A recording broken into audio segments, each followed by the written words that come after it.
Morning, everybody. This is Bruce. Can you hear me okay? Yes, Bruce. Yes. Thank you. If broadband gets low, I'm going to turn my video off.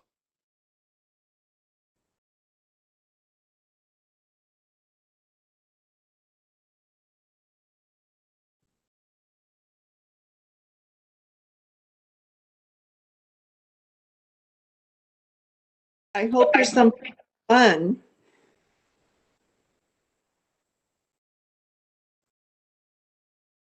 It's a little squirrely.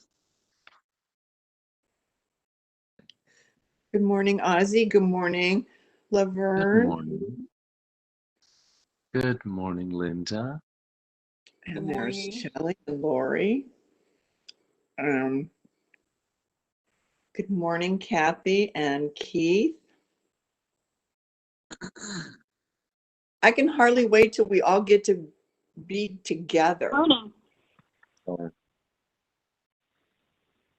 Agreed. So this is Bruce again. Can you hear me now? It's pretty spotty, Bruce. Okay. I'm sorry here. Again, You sound fine now. Okay. Well, Kathy, I think we got to get into public forum. Bruce, now it's breaking up, Bruce. Okay. I'm going to call in here. Okay. It's a good idea. Bruce, there should be an option in the app to change your audio connection to phone. I would suggest you do that.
Enter your access code, meeting number, Opal.com.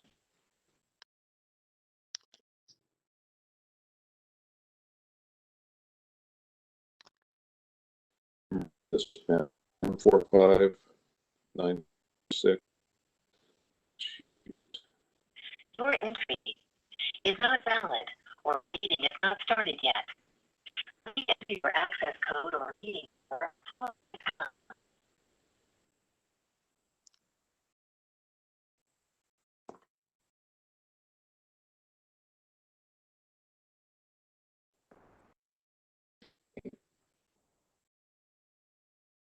Your entry is not valid or meeting is not.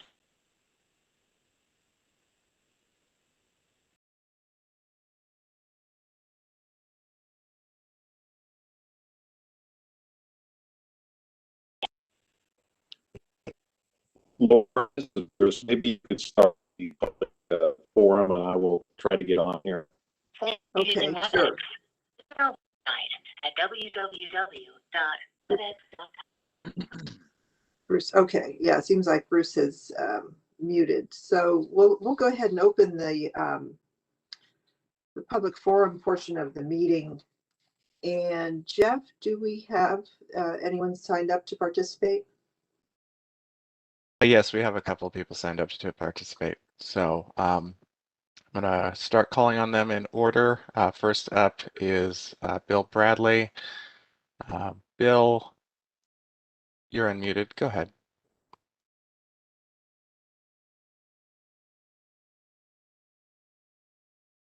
Bill, are you there?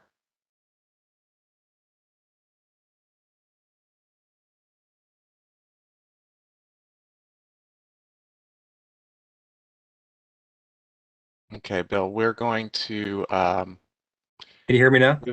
Yes, I can hear you now. Go ahead. Sorry about that again. Don't know what that's about. Thank you for hearing from me today. TriMet Board of Directors, assembled TriMet staff, the listening public. My name is Bill Bradley. I'm an ATU 757 Executive Board Officer.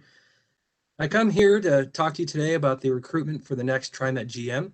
ATU stands together with the Getting There Together Coalition, which is a coalition of rider advocates, transit-dependent folks who want to see equitable transit-oriented development and affordable housing and climate emissions reductions and improved air quality. What we're asking for is to have a seat at the table, not just for the rider advocates like Opal or Bus Riders United, but also for the transit workers, mainly represented by ATU. To date, we haven't seen that these two core constituencies are going to get a seat at the table when it comes to interviewing for the next general manager. We have seen a list of organizations, and not taken away from any part of that list. Everybody is important. But I think these two core constituencies are being neglected and should get a chance at the table to ask questions and give input on the next hiring of the GM. So just wanted to get that out there. We did have one discussion with the recruiter for the next GM. It was about a 45-minute to an hour discussion about it, but we still want to have a chance at the table when we're talking to the candidates. So hopefully we can get that chance, and hopefully our rider advocates like Opal and Bus Riders Unite can get that chance as well. So with that, I'll leave it to you. Thank you for your time. You guys have a good meeting. All right, thank you for your comments. We appreciate that. Who is next? All right, next up we have Sarah Ayanaron. Sarah, you're unmuted. Go ahead.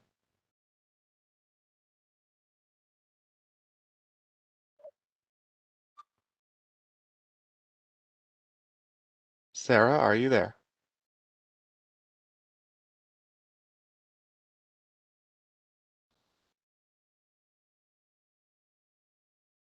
Okay, Sarah, I will come back to you at the end, and we will move on to our next person with the raised hand.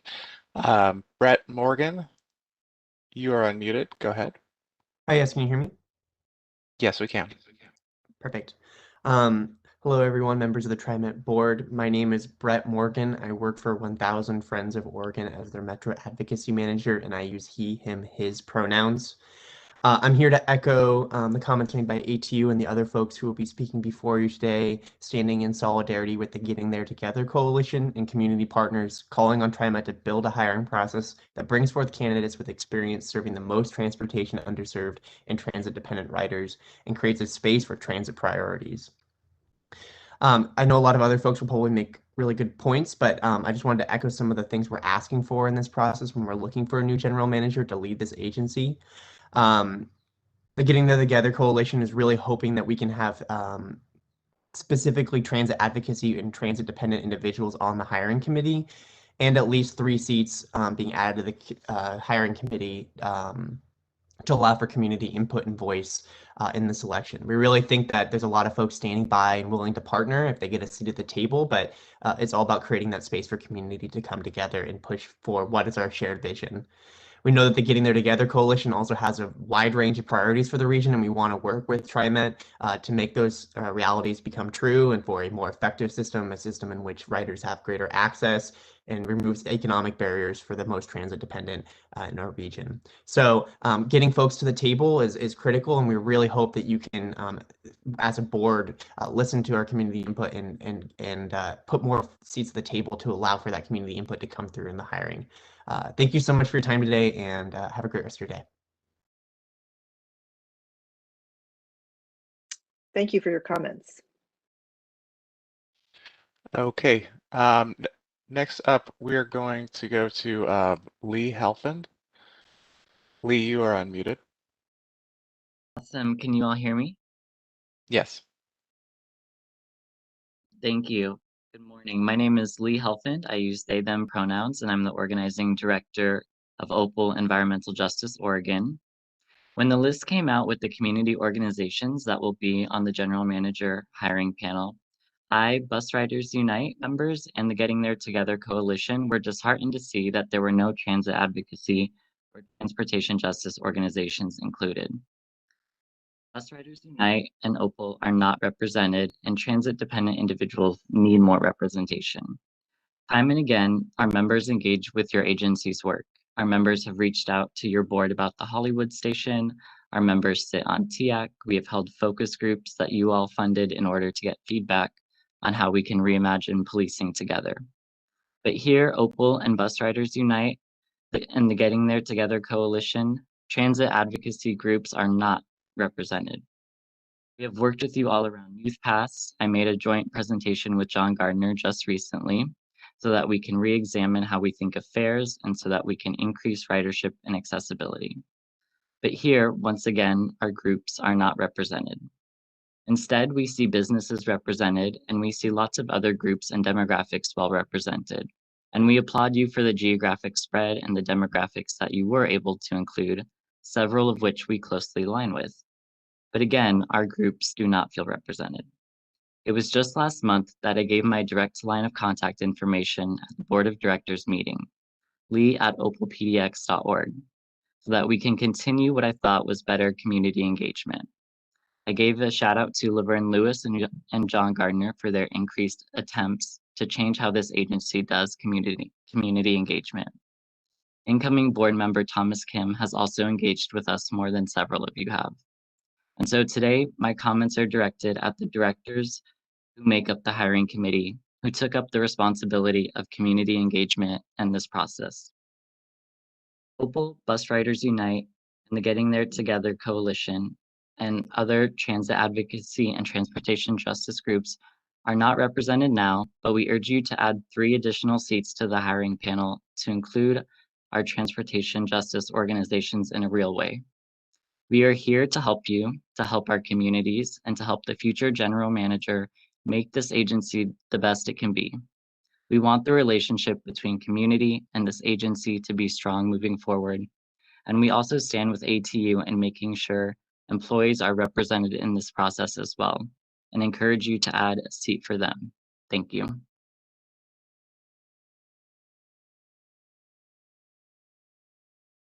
Thank you. This is Bruce. Can you hear me now? Yes, Bruce, we can hear you now. Okay. So are there others who wish to testify this morning in the public forum? Yes, we have one more who would like to testify. So we're going to go to, I apologize if I mispronounced your name, but Hui Ong. Go ahead, you are unmuted. You did all right with my name. Thank you. Hello, my name is Hui Ong, he, him, pronouns please. I'm the Executive Director of Opal Environmental Justice Oregon. Opal builds power for environmental justice and civil rights in our community. We organize communities of color and low-income people to achieve a safe and healthy environment in the places where we live, work, learn, pray, and play. Opal strives to create meaningful opportunities for decision-making for the people most impacted by environmental racism, economic exploitation, and the climate crisis. The process to bring on a new general manager, we believe, is one of those opportunities. And I'm at loss that, again, Bus Riders Unite did not get added to the list of community stakeholders to participate and weigh in on the final decision. Opal and Bus Riders Unite have a long-standing relationship with TriMet regarding a wide range of issues relating to accessibility, safety, and have shared our vision of a public transportation system that centers the needs of transit-dependent riders. We have not agreed on a lot of issues, but it is that very fact that we believe we would be a valuable partner in this process to identify the leadership of this agency. We also demand additional representation from ATU 757, who represents the employees. It's critical that workers have a voice about their leadership. We demand representation from transportation advocates, and I echo the demands for adding 3 additional seats to the hiring committee. We have open lines of communication. I believe many of y'all have our cell numbers and contact information, and we hope that the hiring committee looks into some of the comments today around how we can increase accessibility to this process to transit-dependent communities. Thank you. Thank you. Jeff, is there anybody else for the public forum? No, that is my last raised hand. Thank you. With that, I'm going to close the public forum, and I will point out for anybody listening, I believe that Director Bauman will be giving an update on the general manager's recruitment process, so that'll come under board reports when we get into the regular agenda. So with that, I'm going to move into our regular business meeting and call to order the regular meeting of the TriMet Board of Directors for May 26, 2021. And the first item on the agenda is the board reports. And so I'd like to turn first to the Committee on Accessible Transportation. Director Bauman, can you please give us your report? Yes, good morning, everyone. The Committee on Accessible Transportation met last week on May 19th, and here is a very quick report. A theme that emerged from the meeting is that we are emerging from the pandemic, and that is meaning the good news. It means more use of paratransit and also more traffic on our streets. And here are a couple of reports that reflect that. There was a report actually from Kathy Whitman on fixed route service. She did mention that on-time performance has been operating at a very high level, 93%. For the last 30 days, but fixed route is being impacted by the fact that traffic is picking up in the city, and that is having an impact on on-time performance. We heard a report from Dan Bauer of the Portland Streetcar. He said they've restored full service and ridership is picking up, and he asked everyone to note on their calendar that the Portland Streetcar 20th anniversary is there'll be a celebration at Jamison Park in the Pearl District on July 18th. For the streetcar 20th anniversary. We heard from Steve Hex of Broadway Cab, who supplies paratransit services. And he said that, again, they've got a shortage of drivers, and they're finding that their demand for paratransit is increasing. Similarly, we heard a report from First Transit. They are also recruiting new drivers, and they see an increase in Lyft service. Likewise, we heard from Eileen Collins at Lyft Customer Service and Operations, and she said that they are recruiting reservationists in the dispatch office, and that includes individuals with Spanish language proficiency. So this is all great news as we're seeing more folks getting out in the community, especially including paratransit riders. And that is the end of the report. Thank you, Director Bauman. Are there any questions or comments for Director Bauman? I've seen no one raise their hand or comment, so I'm going to go on to the Finance and Audit Committee and a report from Director Simmons. Yes, good morning. This morning, right before the board meeting, the Finance and Audit Committee met or not Finance and Audit, I guess maybe it's that. Anyway, we had 3 topics that we covered today. The Moss Adams pre-audit meeting, the Red Line financial update, and a budget and finance update. And having to do with the audit has started. It began in May and it will conclude in September. And the auditor's role is to place an opinion on our financial statements. So they've begun their work and will be kept up to date along the way if there are any findings that need to be brought to our attention. The Red Line financial update. You're going to receive that in the briefing following the board meeting today. So I won't go into any of that, but the red line has to do with the double tracking to Hillsborough and Gateway Center and to the airport, and we'll have a briefing on that later. And then we did get a budget and finance update that looked at changes that have been necessary from the proposed to the adopted budget for FY22, having to do with the union contract being settled and a number of other things. And I'm sure that that is covered in terms of the financial information that we've received in the board packet. So that concludes my report. It was a brief meeting. We adjourned early, which is unusual. And I welcome any comments. Lori also was there, and so was Bruce. If you have any feedback that you'd like to add to my remarks, feel free to do so.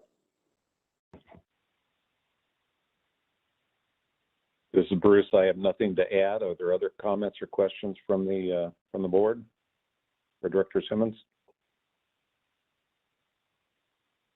I'm not seeing any, so let's move on then to the third report, which is the Metro Policy Advisory Committee, MPAC, which is Director Way. Hi, everyone. Good morning. So MPAC met on Wednesday, April 28th last month, and there were two major areas of presentation. The first one is regarding the regional mobility policy update. Now, this effort is a part of the multi-year policy update with Metro and Audit to really modernize the mobility policy to more accurately reflect all travel modes, including those that are driving, riding transit, walking, and biking. This policy update can help move the state and region towards more comprehensively counting people traveling by all modes and not just vehicles. The project team has arrived at 12 of the most promising performance measures for future testing in the summer ahead, and they will report back soon with those results. And if you're curious, those 12 measures selected were multimodal level of service, level of traffic stress, pedestrian crossing index, system completeness, travel speed, accessibility to destinations, hours of congestion, duration of congestion, travel time reliability, vehicle miles traveled per capita, travel time, volume to capacity ratio for road length, and volume to capacity ratio at intersections. I know that was a lot, but it was a great update to hear that that was a broad overview of the 12 measures that were selected. Secondly, there was a recap on an update on the Parks and Nature Bond. If folks recall, 2019 voters invested for $475 million to protect fish and wildlife, improve water quality, and allow people to access nature. And the bond has goals of advancing racial equity, preparing for climate change, and basing decisions on meaningful engagement. There were a variety of programs that this bond funded, and up to date, the progress is that Metro has included safety and accessibility at all of their sites. There has been a creation of an oversight committee and the launch of a local share program and also partner and stakeholder engagement. And our next meeting is this evening. And that concludes the report. Thank you, Director Way. Yeah. Other questions? I've got a question, President Warner. Thank you. Director Y, thank you for that report. I appreciate you sharing the overview on those performance measures. I'm curious about what role the community has had in helping inform those measures up to this point. And to what extent have they helped shape this process? Yeah, that's a great question, Director Gonzalez. I'm not the expert on the regional mobility policy work. I think that, with Metro and God, and it was sort of just a general update to MPAC members. So I know that oftentimes Jeffrey Owen has been our TriMet staffer and we have great relationships with Metro staff on their policy update. So I would not the expert to answer that particular question, and so I think I would direct it to staff at Metro or our TriMet liaison, Jeffrey, to follow up on that. And I hope it's okay. Oh, I appreciate it. Yeah, thank you. Other questions or comments for Director Way?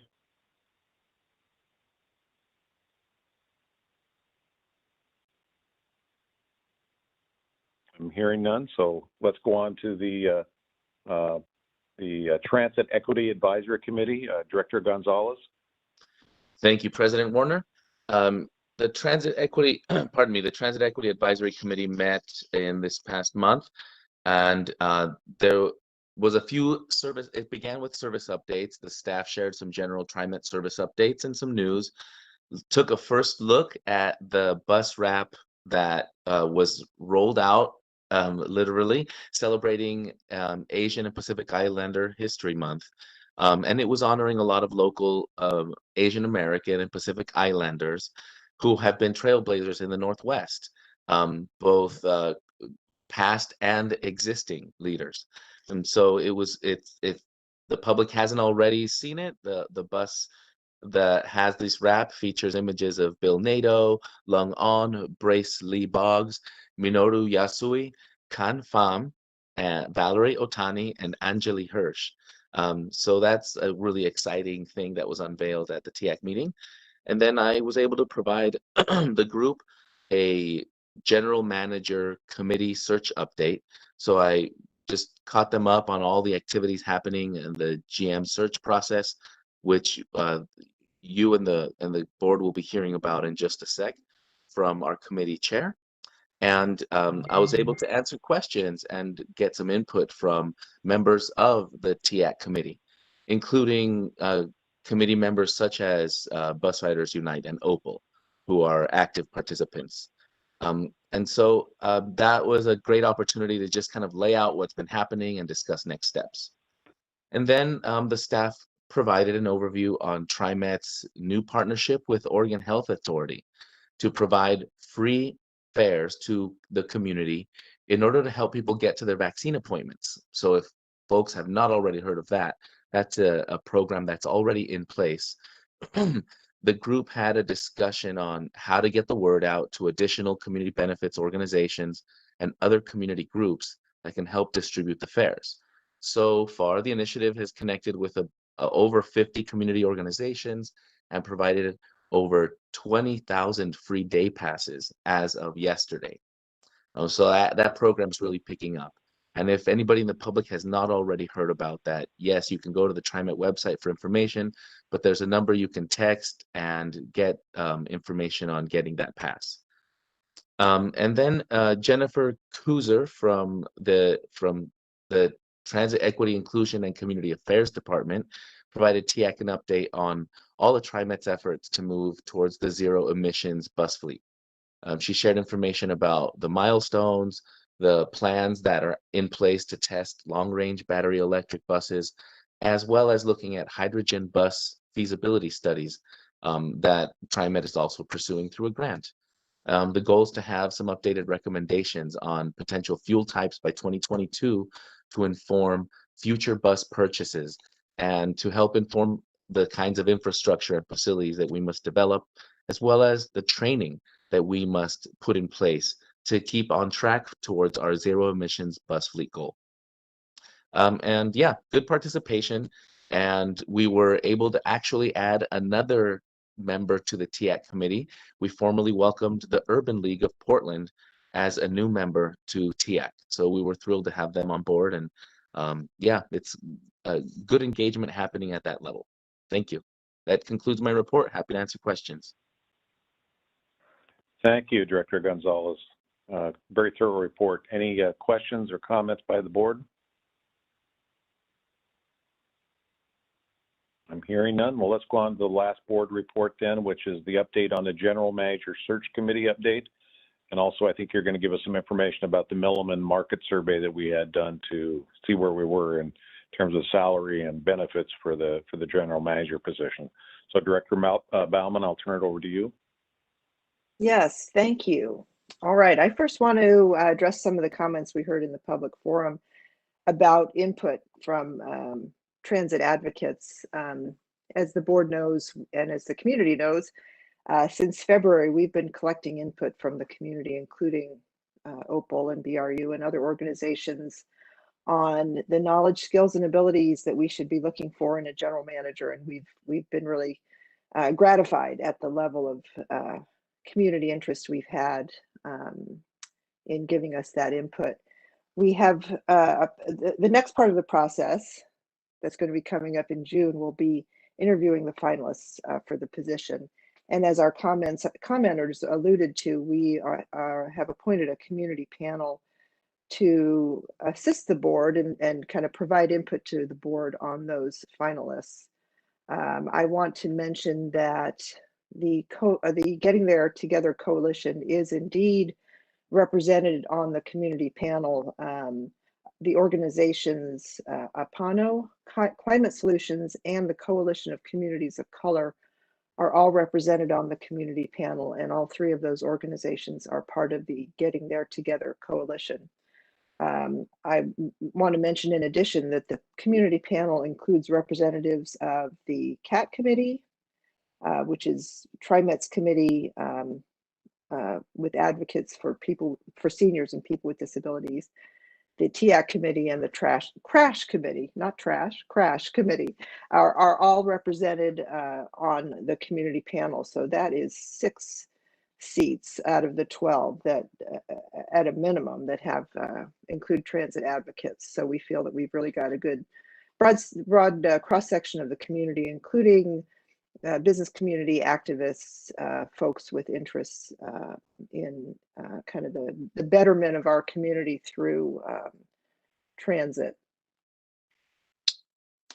I'll step back to what the board is doing right now. We are the search committee, which consists of me, Director Gonzalez, and Director Simmons. We are actively reviewing applications. We've been talking to some of the applicants, and we are preparing to bring a group of finalists to the board and to the community panel in June.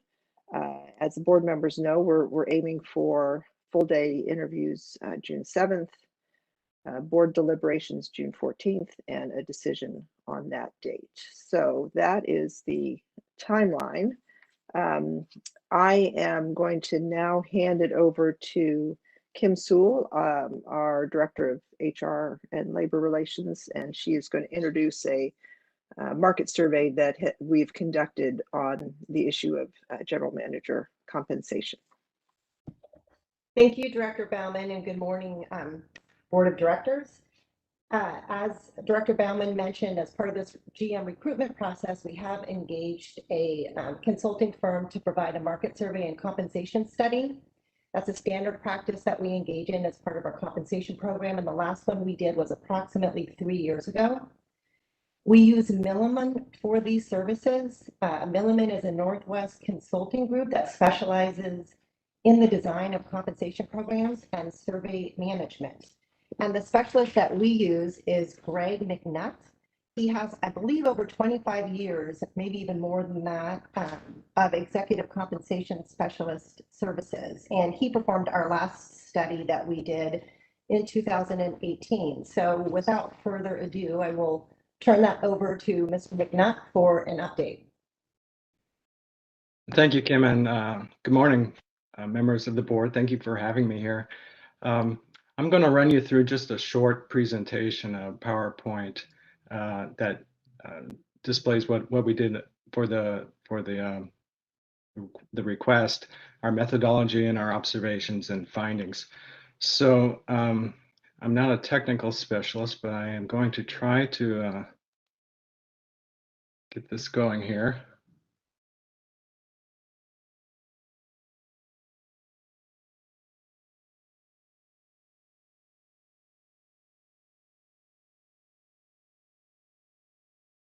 Second.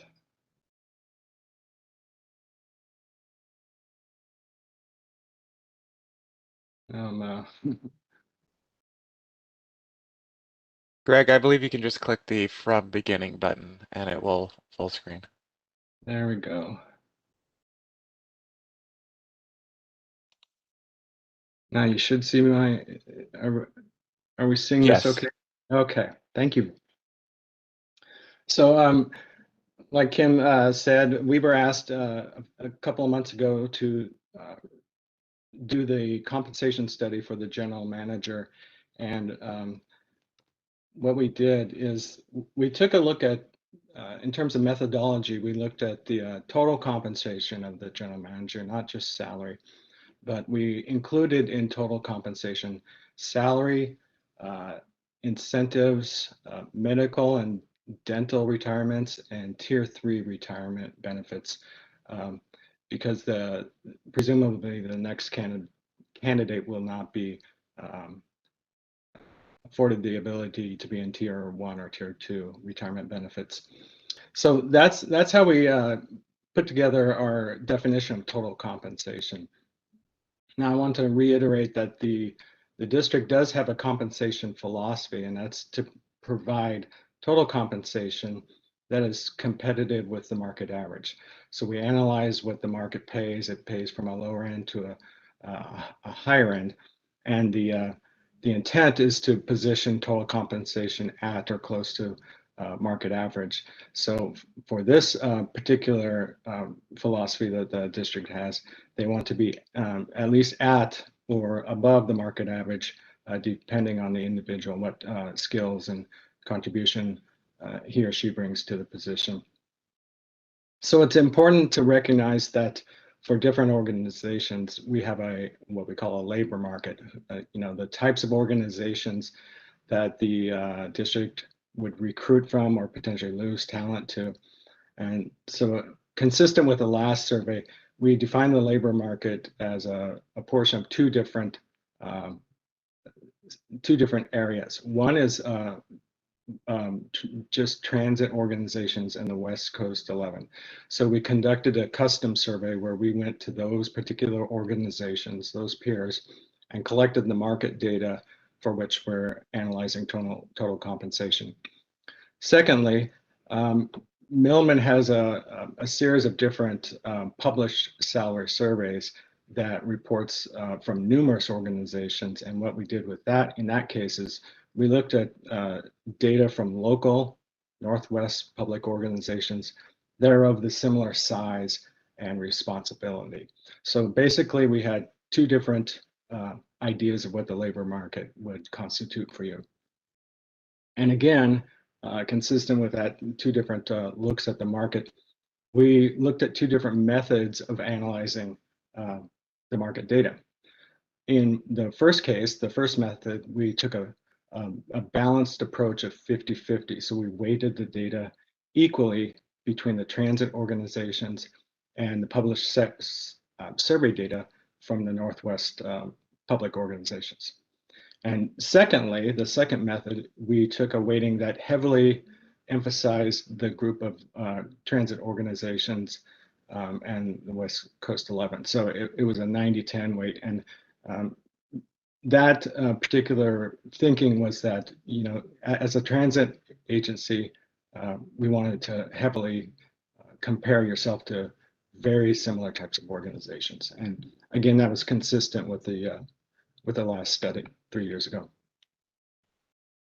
So after we went through those types of methodologies, the 50-50 and the 90-10, we found some findings that weren't so dissimilar from the last time.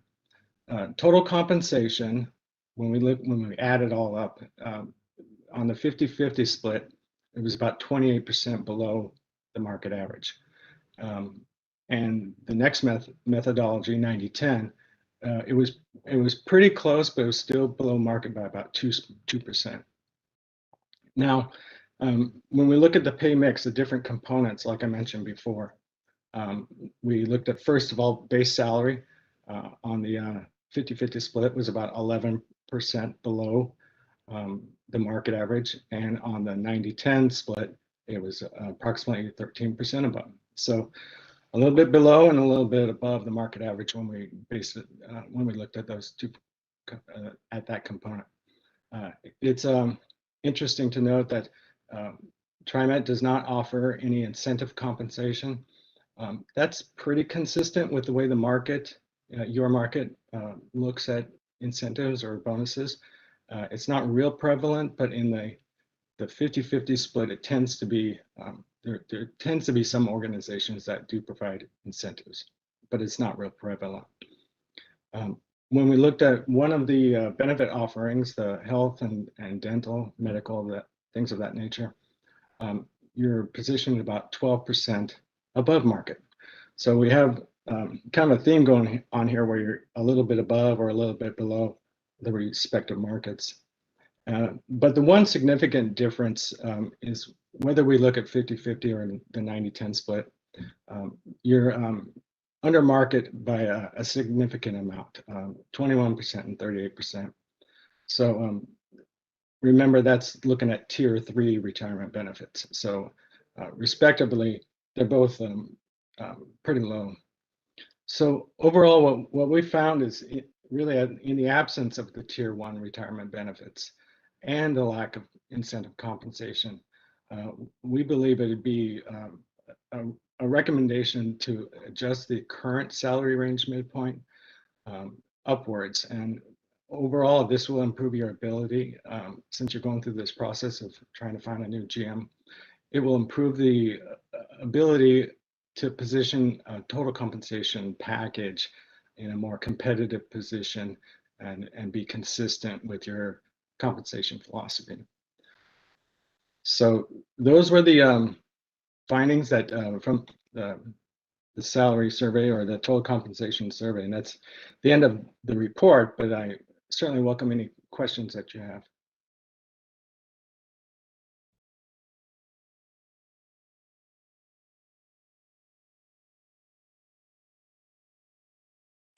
Okay, I don't hear any questions from the board. This information will be used to, as I understand it, prepare a resolution for the board next month related to the compensation of the next general manager. Okay, I'll turn it back over to the Not, organizer. thank you. President Warner, if I might, I don't have a question at this time, but I simply wanted to extend a thank you to our partner consultant for this report and for this information. You know, it's useful to have outside parties and external visibility on the decisions we're about to make. So thanks for the sanity check, frankly. Appreciate it. Thank you. I just want to piggyback. Oh, yeah, go ahead. Sorry, Director Bauman. Director Gonzalez spurred a great thought. I just want to also thank you for the transparency. You know, as a public agency, we are having public discussions around compensation, pay, and I think it is important for the public to know how the board will ultimately reach our decision next month of compensation for our next general manager. So just wanted to put that on record, and thank you, Greg, for the presentation. It was helpful as well. Thank you.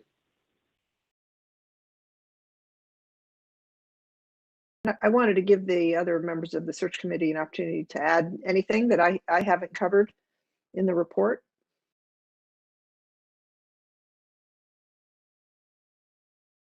I thought your report was complete, and I don't have anything to add. I thank you very much for the report, Director Bauman. I appreciate your leadership on the committee, and you know, the only thing I could think to add is how much I personally witnessed the commitment to getting community input through this process. And I really appreciate all of those from the community that have provided their input, including members from the Getting There Together Coalition, on the formation of the committee members, on the general manager's roles and responsibilities.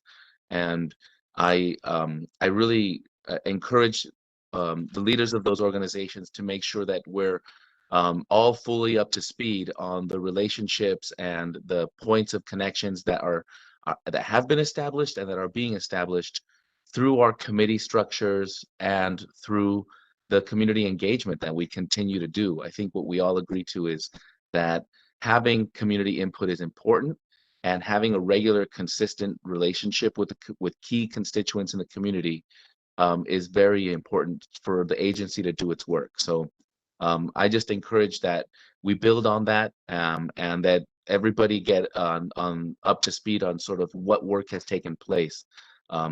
And thank you to everyone who really considers this important thing an important thing to do.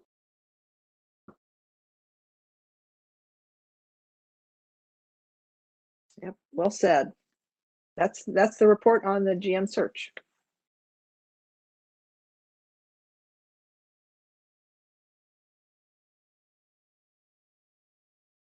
So has Bruce lost his connection to the meeting? No, I'm here. I just didn't push my unmute button. So I just want to say thank you to the committee also, and also want to acknowledge Milliman and the work of staff, because what I think we saw was that our compensation plan is pretty close to where we want to be in the market. So we will do some minor adjustments and look forward to doing what we need to do in June to secure the services of a new general manager. So again, thank you to the committee. You folks have really been spending a lot of time, and I bet you spent many, many, many hours in the last few weeks on the GM recruitment. So it again is greatly appreciated. With that, I'm going to move on to the general manager's report. Mr. Dessou, are you ready to go? Yes, sir. Good morning, President Warner, members of the board, and also the public. I want to just say thank you for being here today with us. This morning, we're going to be sharing some timely information with you all. I will provide an update on our response to COVID-19, the pandemic, and vaccinations. Also, I'll brief you on the April ridership report, and then provide an update on our efforts to reimagine public safety on our transit system. And then I would love to introduce our TriMet's longest tenured employee and one of the safest. Her name is Cindy Kasab. So I'll get there to give you that update. So first, I want to just start this morning by sharing with you an update from TriMet's response to COVID-19. We continue to help our employees access vaccines, and also I had the opportunity to get my first shot alongside Shirley Block, the president of ATU 757.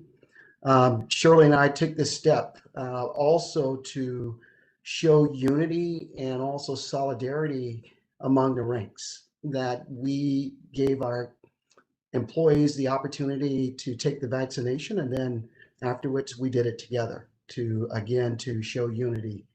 We are strongly encouraging all of our employees to get vaccinated to protect themselves and their loved ones and their coworkers.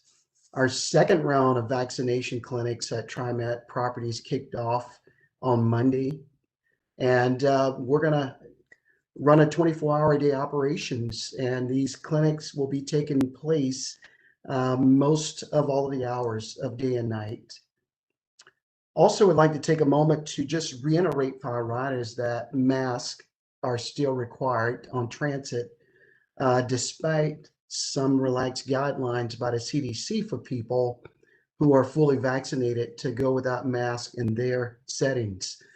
The TSA has extended the mask mandate on transit until September 13th, and that's for trains, airplanes, and buses. Now let's take a quick look at our ridership for April of 2021. TriMet provided more than 3.5 million trips last month. Our weekly system ridership was up nearly 36% from April of 2020. However, it was down 57% from April of 2019. So April of 2020 was the lowest ridership month since the pandemic began. To give some context here, the following metrics will reflect the changes in ridership between 2019 and 2021. So our weekly bus ridership was down about 54%. Our weekly MAX ridership is down a little bit more than 60%. And then our West ridership saw a dip in ridership that's more than 76%. But a reminder to you all that our service levels, particularly on MAX and West, are lower than in 2019.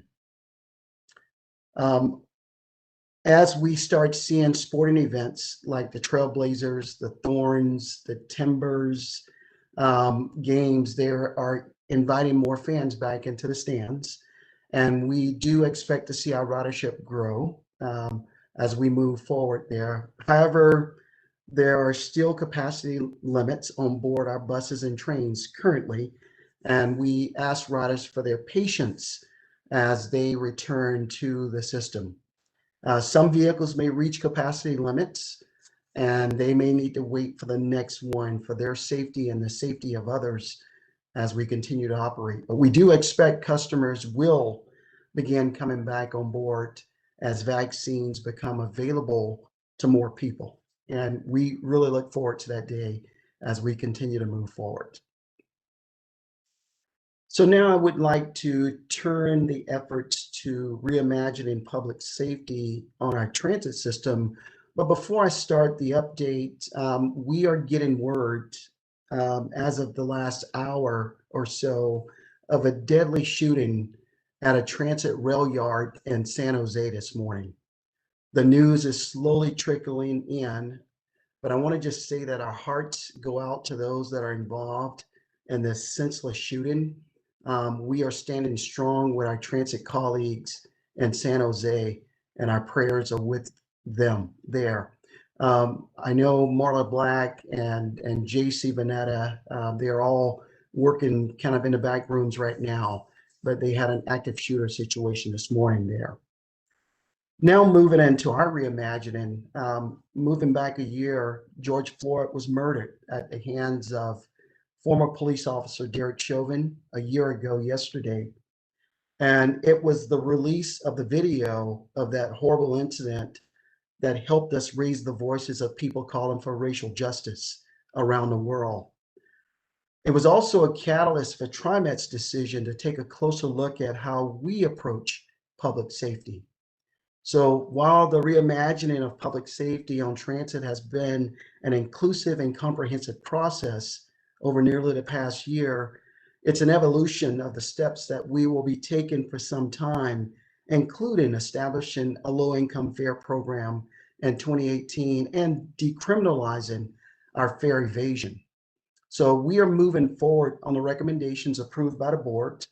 And in February, the Safety and Security Division hired a program coordinator for the initiative, and also our executive directors throughout the agency have been tasked with helping to further the efforts laid out. Additionally, the program model a pilot on a safety response team that's being created using the nation's best practice and trauma-informed practices and partnerships with our regional service providers. We are training our employees and contractors.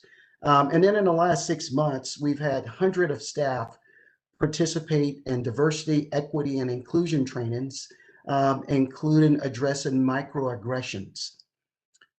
Currently, our safety and security staff is participating in mental health, first aid, and all transit police are taking an in-depth 24-hour crisis intervention specialist course to build skills in crisis intervention and also de-escalation.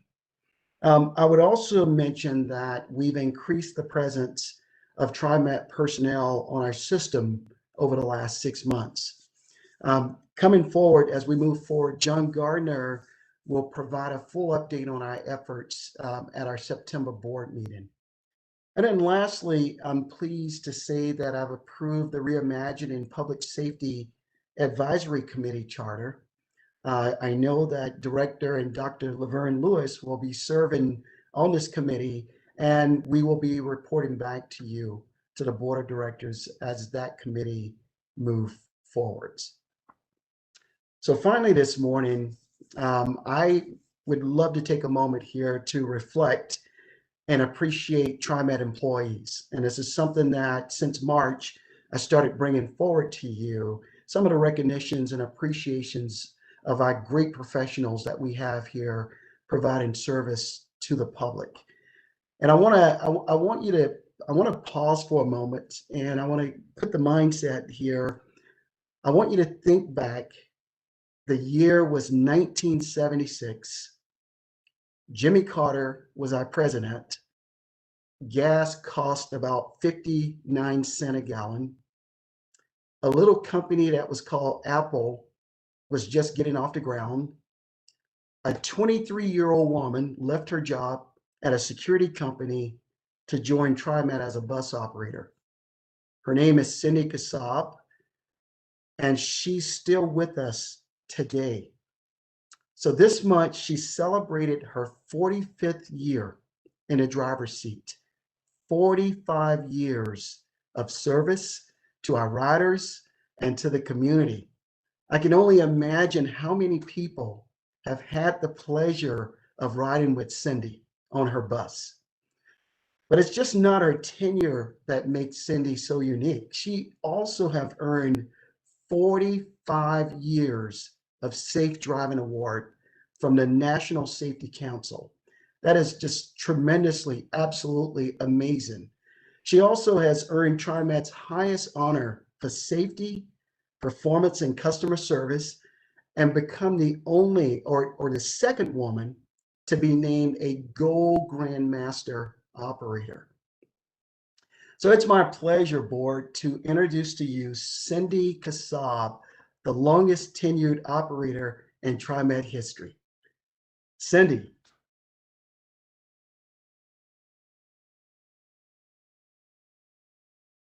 Is Cindy with us? Can she? I see that she is unmuted, but we are not hearing her.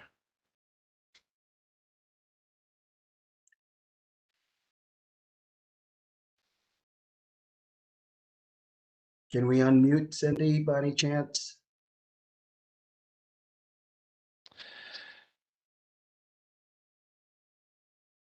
I see her. Yeah, can we change the audio to phone, please?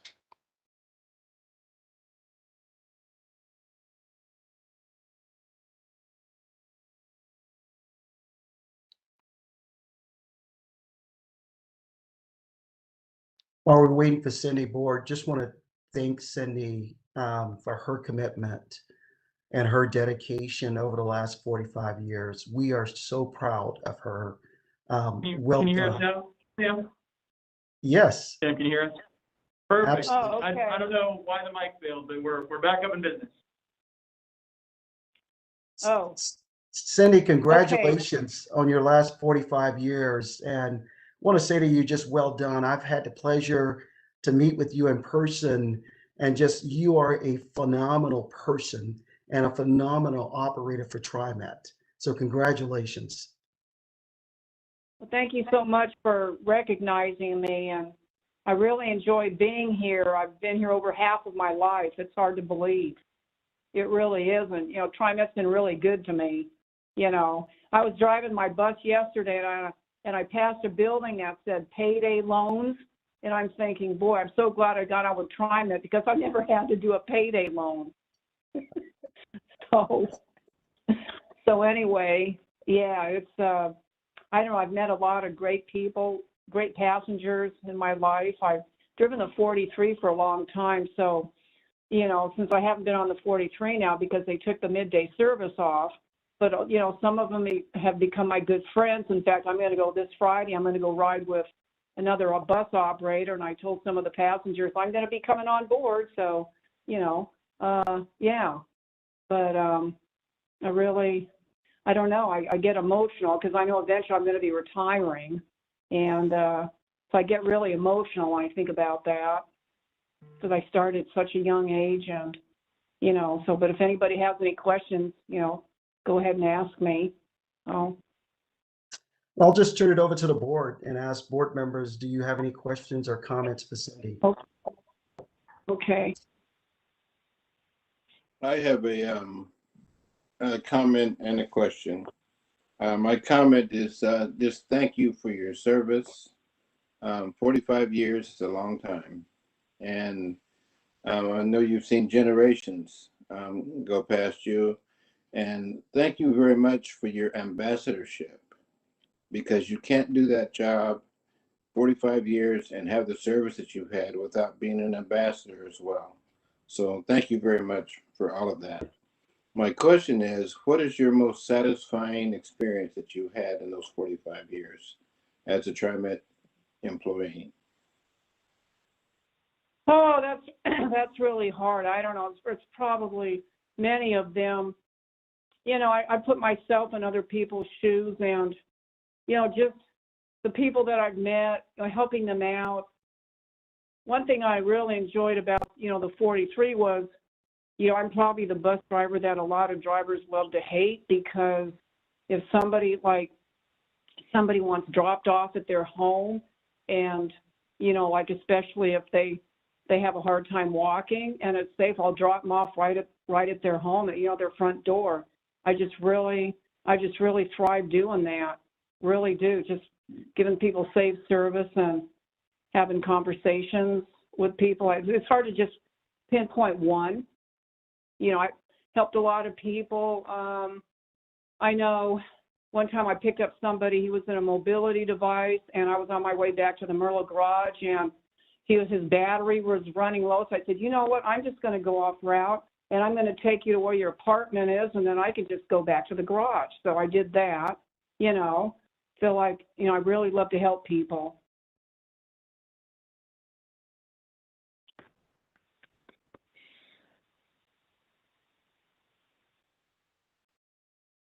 Any other comments, President Warner or anyone from the board? Well, this is President Warner. I just want to thank you for your years of service and ask you if you ever drove the Holgate line in your early career. I did. It was a 26 Holgate. I drove it, yeah, back in the day. I started on the east side of town. There was only one garage when I started, Center Street, and then I think Powell opened up in 77 or 78, but yeah, I did drive the Holgate. I sure did. Yeah. I think you may have driven me around from Southeast Portland to downtown on many times. Hard to tell with your mask on, but thank you again for your service. It's greatly appreciated. Oh, thank you. Yeah. Other board comments? This is Lori. I just wanted to echo, you know, thank you for all of your years of service. I remember 1976. You've seen a lot of changes. I wanted to ask you what it was like to be a female bus operator back in the 1970s. You probably were a small group of women at that time. What was that like? Yeah, it was a small group. And, you know, you did get, you know, harassed sometimes. I remember I had it was a tripper where I picked up some folks and I took them to an industrial park. And, you know, the guys in the back, you know, they would kind of hassle and stuff like that. And then, but then I'll tell you, I got to tell you this one story. So there was this one gal, Mary. She drove for a long time, and this is the story that I heard. So she got downtown, and the guy, you know, she opened the door, and he didn't want to ride her bus because she was a woman. So he said, I'm going to wait for the next bus. So guess who shows up? It wasn't me, of course, but another woman driver shows up, and so 2 in a row. So, and I remember, you know, I was driving the 33 at one time, and I kind of overshot my turn from McLaughlin Boulevard to make a left turn in at Milwaukee, and I had to kind of back up. So these guys, you know, to my right, they say woman driver, but, you know, it's a lot better now. It's way better now. I'm really glad of that. Well, thank you for persevering. Hi, Cynthia. Thank you so much for your decades of service. 76, that was before I was born, so I don't remember much at all. But I know that in 77, the Blazers won the NBA championship, and that was a big year. And I'm just curious if you had worked that day and if you were, if you had witnessed anything special, particularly for the city of Portland. Oh, I just remember, I don't know if I worked that day because I took Tuesday, Wednesdays off, but I do remember them having a parade. I mean, it was really incredible. And, really, I wait for the day till they can win another championship. It's been a long time. So, yeah, but I definitely remember that, really do. And I just have one more question. What are your retirement plans? Well, I'm thinking about retiring in 2023. We'll see. I do wildlife and nature photography, and I keep thinking, I could be here, I could be there. Klamath Falls is one of my favorite areas. I'm going to be going to Alaska next month to photograph brown bears and their cubs, and I'm going with another group of 6 photographers. So I would not be bored. I definitely would not be bored because you go out and you take images. And then you come out and you edit them. I mean, I could stay home for 90 days and, edit my images and stuff. And it's just, I'm actually enjoying staying home now on my days off. I mean, before COVID, I would work a lot of hours, but since COVID, I've really enjoyed. In fact, in February, I had a vacation and I didn't go anywhere and I stayed home. And I said, boy, this is what retirement's going to be like, So, yeah. So if anybody wants to check out my photography, it's, www.cindykassab.com. I have a website, so you can check out my work. Thank you. Thank you. And I just wanted to add how deeply honored I am to be able to be here for celebrating your career. This is a rare treat to have someone be such an instrumental part of this organization. You clearly have grown up with it, so thank you so much for all your service. And I'm also hearing the potential for a gallery exhibit of sorts one day when you're ready to show your photography. We might have to have other TriMet staff members see what you've been up to. Well, you can look at my website. I was in a gallery, Gango Gallery, a long time ago, and then out there at the Collector Gallery back in the 80s and 90s, but it's so different now. So, I do have a website, and, if anybody's interested, they can contact me about photographs and stuff, So, yeah, but look up my website. Yeah. Thanks, Ozzy. Cynthia, this is Linda Simmons. I'm curious. Well, first of all, comments that people have made are just wonderful. Your contribution to the agency and to the lives of so many people that you help provide transit for.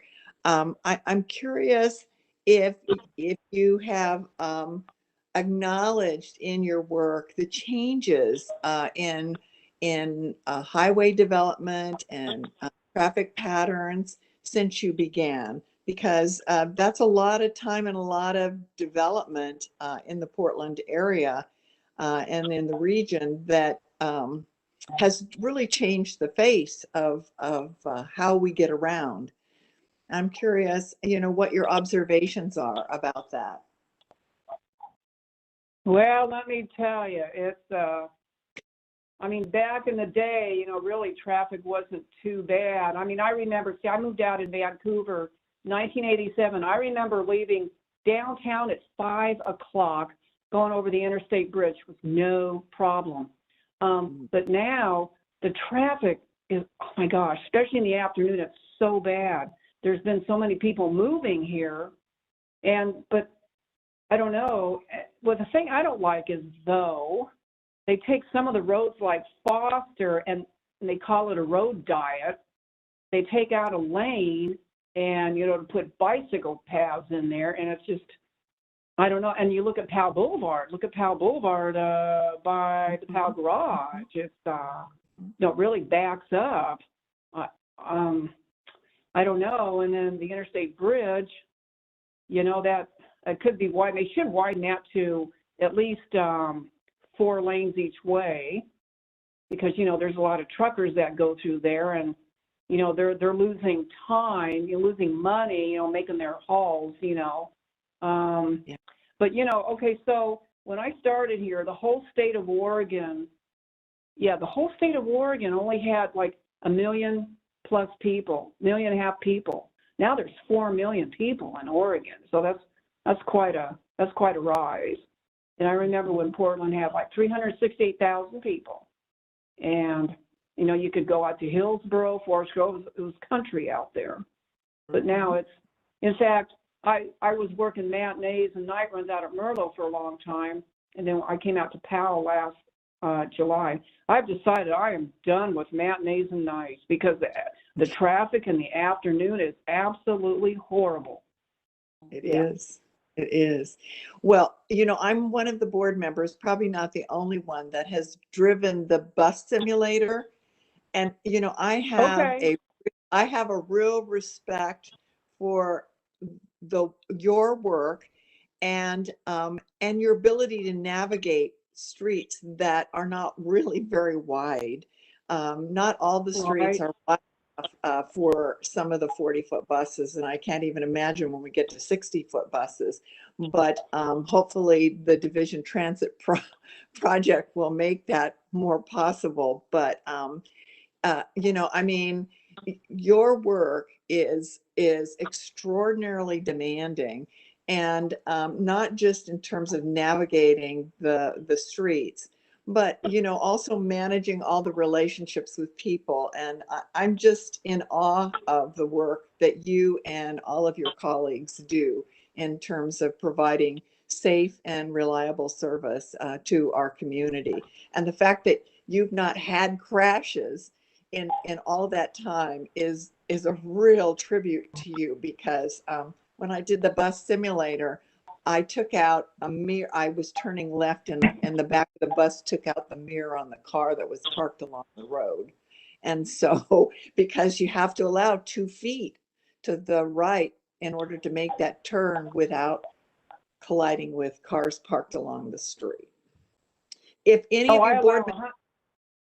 of you board members have not done the bus simulator, arrange with staff to do it. It's absolutely amazing the work that you do. So thank you. Yeah, well, I allow 100 feet when I turn. Just kidding. All right. Yeah. Any other follow-up from the board before we close? Thank you. Hi, Cynthia. This is Laverne. Just want to say thank you and congratulations. Retirement is everything that you will think of and then some. The only downside is, especially when you wear a uniform, you have to go out and buy clothes. So look forward to a new wardrobe. Congratulations again. Well, thank you so much. It was nice to meet all of you. Well, Cindy, before you go, wanted to just let you know that we appreciate you. I've seen some of those amazing photos, and they are truly amazing. So thank you for taking time to join us today. And really, thank you for your service that you bring, and thank you for going the extra mile. So thank you, Cindy, and congratulations again. Thank you. All right. Okay, Mr. President, Mr. that concludes my report for this morning. All right, thank you, Sam. Really appreciate the report and taking time to allow Cindy to come meet with us today. That's great. So with that, then we're going to move into the kind of the regular part of the agenda, which is the first item on the agenda is the consent agenda. As you can see here, it says items appearing on the consent agenda are considered to be routine and may be approved by the board in one blanket motion. And in this case, we only have one item on the consent agenda, But of course, any item on the consent agenda can be pulled off for consideration by a board member by just asking. So since the only item we have on the agenda is approval of the board meeting minutes for April 28th, is there any questions or comments about those minutes? I'm not hearing any at this time. Is there then a motion to approve the consent agenda as presented? So moved, Mrs. Lori. Have a Second, motion by Keith. Lori. Was it and who was the second? Keith. Keith, thank you very much. All right. Any further discussion? Hearing none, I'm going to call the question. All those in favor of the motion to approve the consent agenda as presented, please signify by saying aye. Aye. Aye. Aye. Any opposed? Any abstentions? Hearing none, the motion is approved unanimously. Well, let's move on then to our resolutions, and we have 4 of them today. The first one is Resolution 21-05-18, which is electing TriMet board officers and confirming TriMet committee appointments. And I'll take that one. Let me just get to my notes here. And so there's a lot of information in the agenda item itself, but board members, I think as you all know, Oregon law authorizes the board to elect its officers and authorizes the board president to appoint board members to serve on various committees. With my term expiring the end of June and with 2 new board members having just joined, one is on, Dr. Lewis, and again, Thomas Kim is going to be replacing me on July 1st. It is time to make some changes so you're ready to go on your first meeting. And so the resolution that is before you today authorizes the board leadership as follows. It would have board president be Dr. Linda Simmons. It would have the vice president be Lori Irish Bauman, and the secretary treasurer be Ozzie Gonzalez. And the board leadership, those 3 would also serve on the Finance and Audit Committee as that committee. And then in addition, there's some new committee assignments. And the first is the newest board member, Thomas Kim, who will be joined on July 1st, as I said, will be the liaison to the Accountability Committee. And he'll also represent TriMet on the Metropolitan Policy Advisory Committee. Director Edwards will serve as a member of the ATU/TriMet Pension Trust Board of Trustees, as well as the CAT Committee, the Committee for Accessible Transportation, which I think you will enjoy a lot. And then Dr. Laverne Lewis will serve on the Crash Committee, which was a group formed to help improve public safety with our operations, as well as be the lead on our Reimagining Public Safety Advisory Committee, and a great opportunity, and she's a great fit for that. And then again, another great fit, Director Kathy Way will represent the board on the Transit Equity Advisory Committee.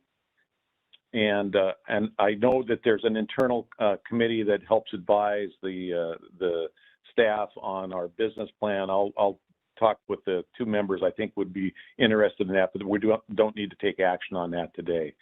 So that would conclude my presentation on this item. If there are questions, I'll be glad to answer them, or staff can answer also. If there are no questions, then I would recommend this item for your approval and ask if there's a motion.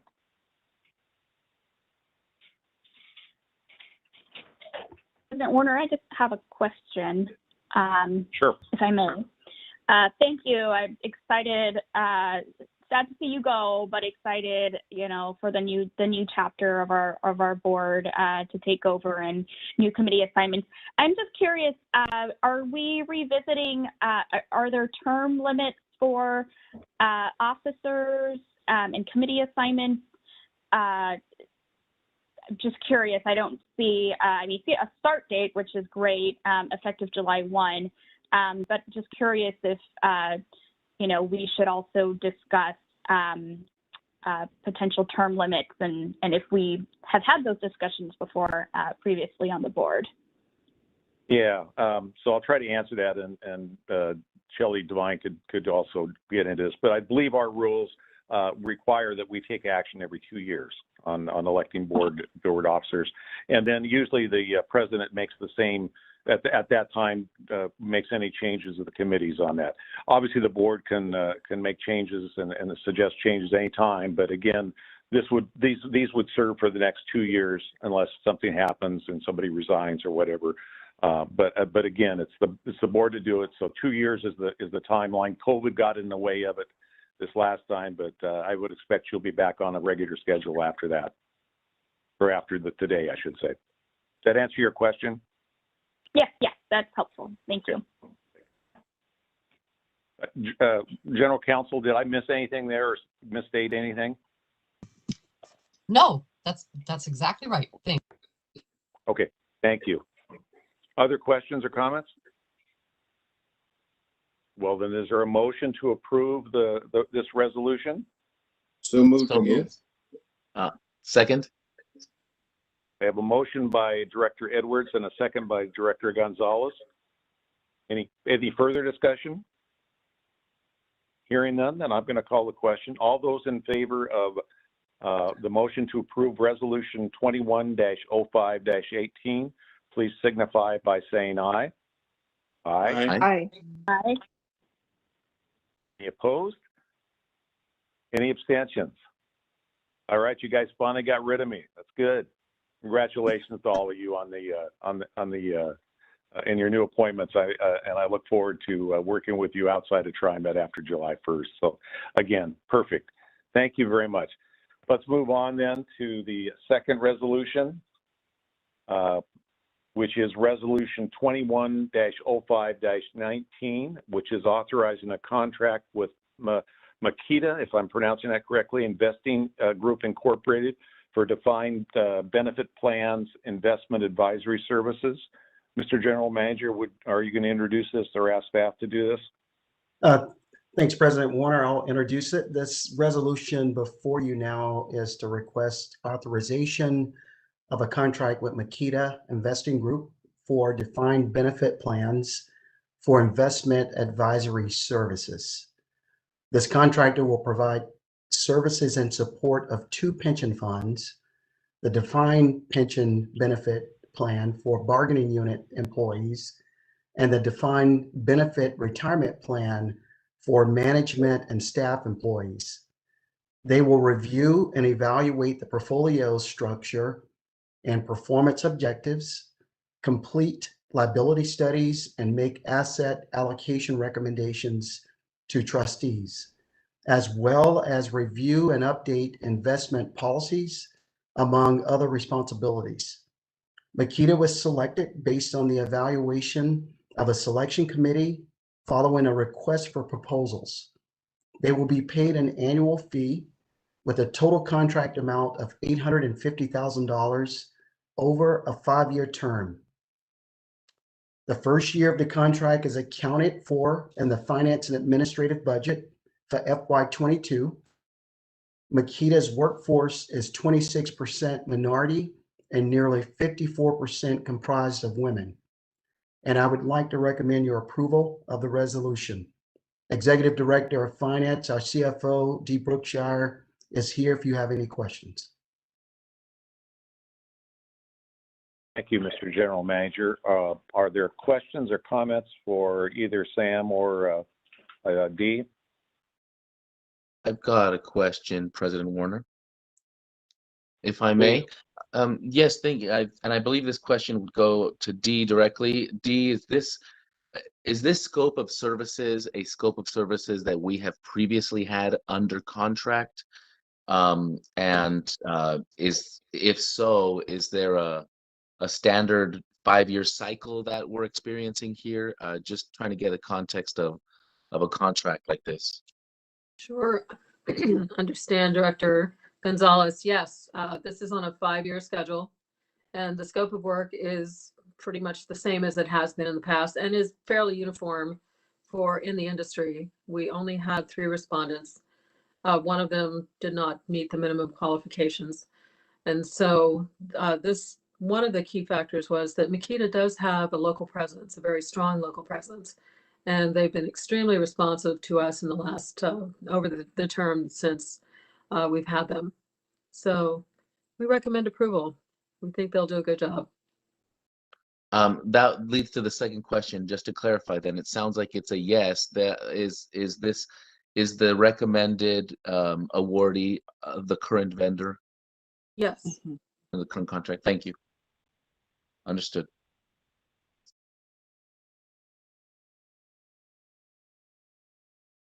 No further questions.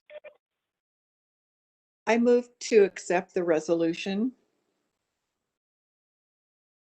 Is there a second? Second. Motion and a second. We have motion and a second. Is there any further discussion? Hearing none, I will call the question. No, none. Okay, then I will call the question. All those in favor of the motion to approve resolution number 21-05-19, please signify by saying aye. Aye. Aye. Aye. Any opposed?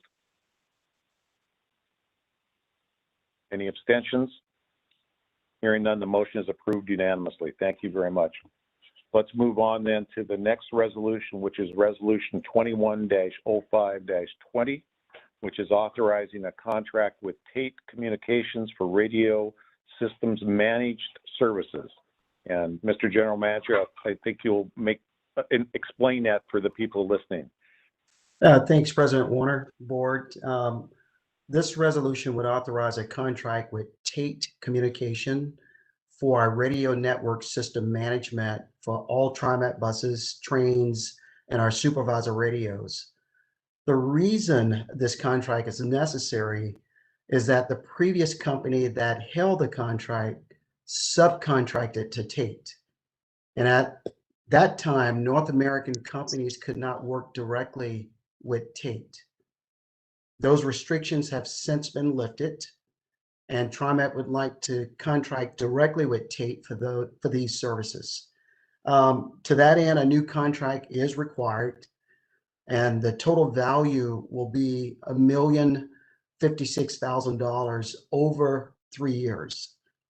For the first year, the contract is accounted for in TriMet's IT budget for FY22. Of Tate's 60 employees, nearly half are women or minorities, including two of the three members of their upper management team. This is a critical system for operations, and I can tell you that it's a lifeline for our operators to make contact with our control centers and supervisory personnel. And Tate Communication is uniquely qualified to provide these services. So I have here today with me is our IT director and project sponsor, AJ O'Connor, and also we have our executive director of IT, Ethan Benatane, to answer any or provide any further explanation. And I am requesting your approval of the resolution. Thank you, Mr. General Manager.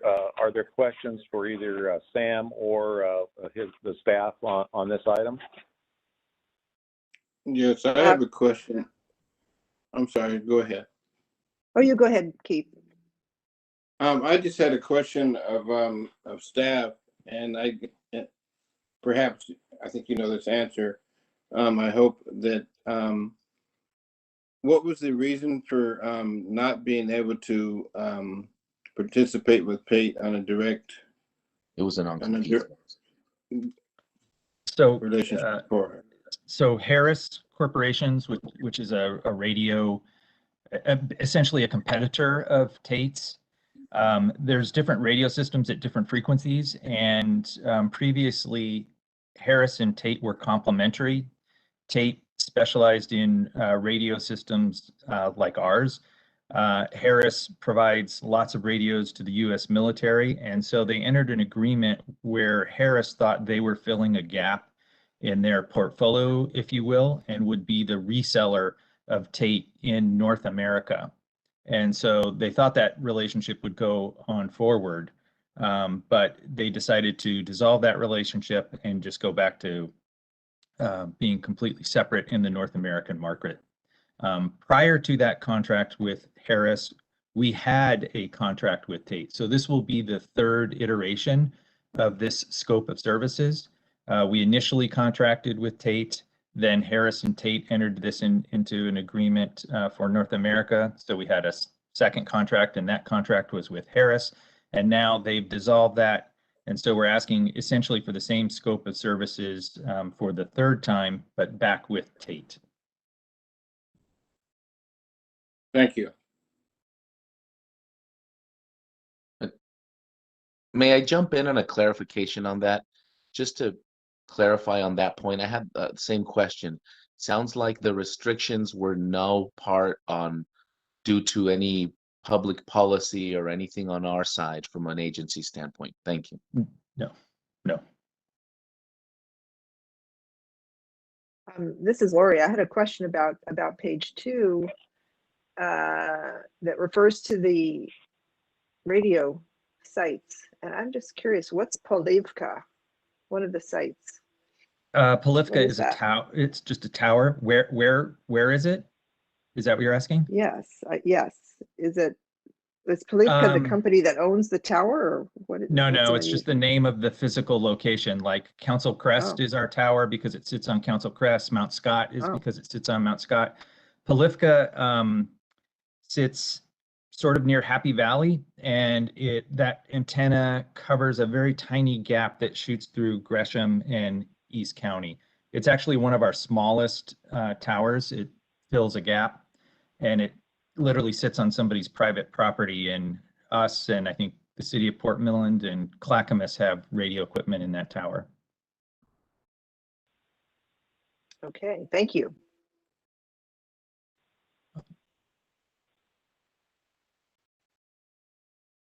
Mr. Gonzalez, I think you're muted.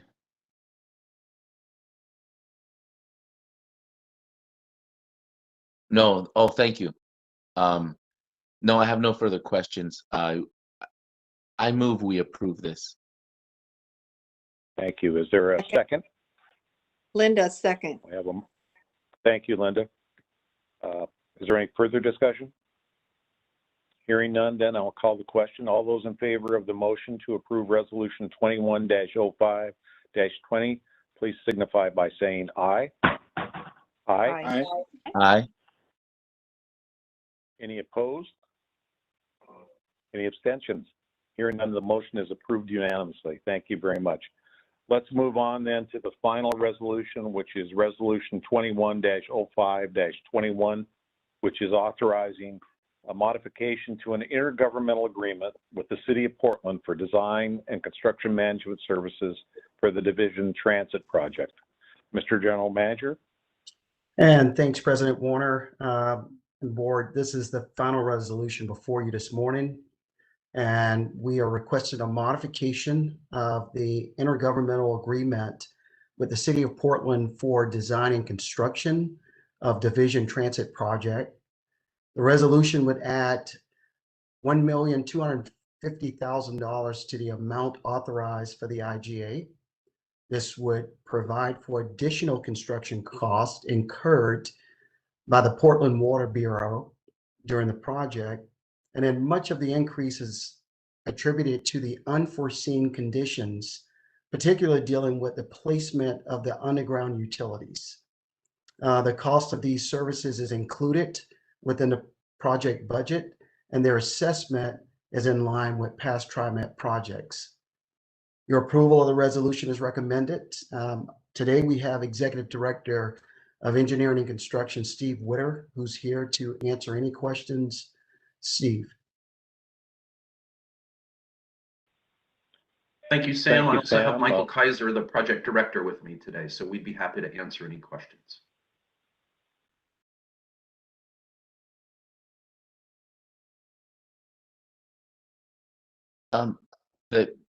I've got a question. Thank you. And this is on the heels of General Manager Dessou's comment about this being the final resolution around the project. So at this point, this item here, could you just speak a little bit on the level to which we have cost certainty on this item specifically, as well as the extent to which we now have cost certainty on the project as a whole. So we in the public could kind of get a sense for how close we are now on having locked in the budget side of this capital improvement. Thank you. Director Gonzalez, thank you for your questions. There are actually a couple in there, so I'll try to hit them as you rolled them out. First thing, I believe General Manager DeSue said this was the final resolution for today, not for the project. So just for that clarity right there. In terms of budget certainty for this project, we are locked into a budget with the Federal Transit Administration. That budget has not changed. And so we've always had budget certainty on the project because it's been fixed. Inside that budget is contingency, as many of our projects have, and the board is aware of that. I think in terms of the overall project budget and the budget health, I'm so happy to report that we're actually running a surplus of contingency from where we thought we would be in this project overall. So that's great news, and it's great work by Project Director Michael Kaiser and his team. I think as far as the City of Portland specifically here, this is an existing street with utilities that are hundreds of years old.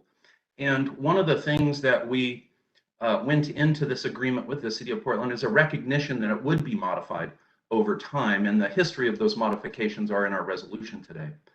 And so why does this seem to be sort of a pay-as-you-go approach? Well, as part of working with these underground utilities in such an old corridor, we're required to do design modifications that actually require, city processing and things like that. So it's essentially our kind of permitting during construction is what's happening. And so this represents an estimate of what the city and the project have agreed on moving forward.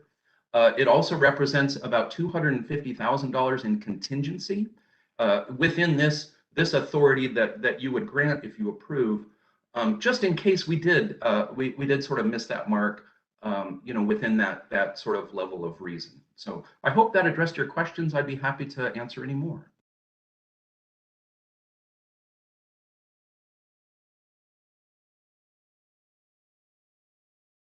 Thank you. Muted, Director Gonzalez. Oh. Thank you. So I do have a follow-up question, and it really goes towards just the cost certainty item. So we have an overall budget, but how far along are we in the progress of this project to where we have essentially locked in the larger variables that impact budget? Do we still have a lot of outlying variables down the road, or are we closer to having resolved those larger variables that impact cost? I would say those larger variables have been taken care of, and what I mean by that is we have a total contract price, sometimes known as a guaranteed maximum price, a little bit of a misnomer in our opinion, but a total contract price with our contractor. And so that contract is locked in. There's a risk table where certain project risks, if they materialize, that is already within the contract. And so, we've recognized some of those risks might be out there, and we've monetized those. And as I mentioned again, we still have a very healthy contingency in our original planned budget. So we are on track. We have cost certainty to the extent that any contractor and developer has cost certainty as they execute a project. And so with a good contingency, your other question, we are 50% done with construction. And my lead inspector, Dave Killens, who's out there doing a great job for us, he reports that essentially all of our underground utility work is complete. And so now what we are doing is we are installing sort of those features that our customers are going to see, station platforms, shelters, and also the traffic signal improvements that's really going to make this bus go. So Thank you. I appreciate the update. It's exciting to hear the stage that we're in. And I recognize it's not so much a question now, but in closing, I just want to recognize that the GMP structure, as you mentioned, does provide us some cost certainty on the agency side. The market has such volatility. I simply want to extend acknowledgement that, having cost certainty on our prime contractor side is important. I want to make sure that we're equally asking our prime contractors about sort of the exposure that they have out there, not necessarily to impact our contract structure, but simply to, be aware of the conditions that we're in. I know that we have a fantastic relationship with our prime contractor who has, stretched into this scope with us. And I simply want to make sure that we are not putting our growing marketplace of suppliers in positions that we're not aware of. Thank you. If I could reply or reinforce, that is very active in the construction market right now, as you being in the industry.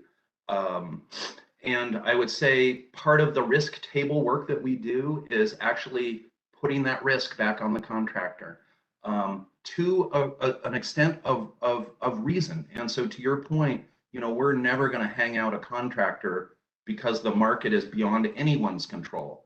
And we've seen taxes and other things that show up after contracts. And I'm happy to say, Director Gonzalez, we are a fair and reasonable client in that arena, and I'd be happy to speak more with you at your pleasure.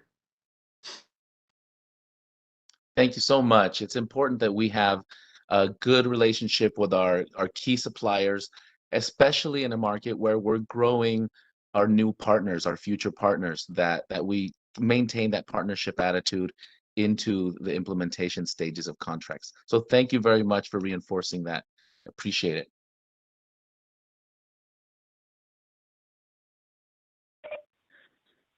Other questions for staff? Hearing none, is there then a motion to approve Resolution 21-05-21? So moved. Second. I have a motion by Director Gonzalez. Is there a second? Second. Second by Director Edwards. Thank you. Any further comments? Hearing none, then I'll call the question. All those in favor of the motion to approve Resolution 21-05-21, please signify by saying aye. Aye. Aye. Aye. Any opposed? Any abstentions? Hearing none, the motion is approved unanimously. Thank you very much. All right, that concludes our resolutions today. I see on the agenda, and you note there are no ordinances on today's agenda. Does anybody know of any other business to come before the TriMet board this morning, or does staff have anything else? Hearing none, I'm going to adjourn our business meeting. We do have a briefing agenda. I suspect people probably need a break. Is 10 minutes an adequate break for folks? Mr. Chairman? Yes. If I may, I just had a comment prior to going to break, and that was, I just want to thank the staff and for their dealing with these tragedies that we have had in the last few weeks, the death and the injury to our TriMet employees. Yeah. And I know that that's been challenging for staff, and it's tough to try to keep morale up during these periods of time as well. And I just want to thank them for doing that work. It's not easy work. It's challenging work, but they've been up to the challenge. So thank you all. All right. Thanks, Director Edwards. Good comments. All right. Well, why don't we just take a 10-minute break? We'll come back at 10:54. How about that? And we'll get right into the briefing. Thank you.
Hey, Sam, nice work with Cindy. That was great. Thank you. We're going to continue to bring forward, great employees and tell our stories. Cindy is just a fabulous employee, and I went to her Gold Master Award ceremony, and she had riders that she transport at the ceremony meeting at Merlot. It just tell you what type of person that she is. Yeah, she's obviously great what she does. Sam, some of us have looked at her website for her photography.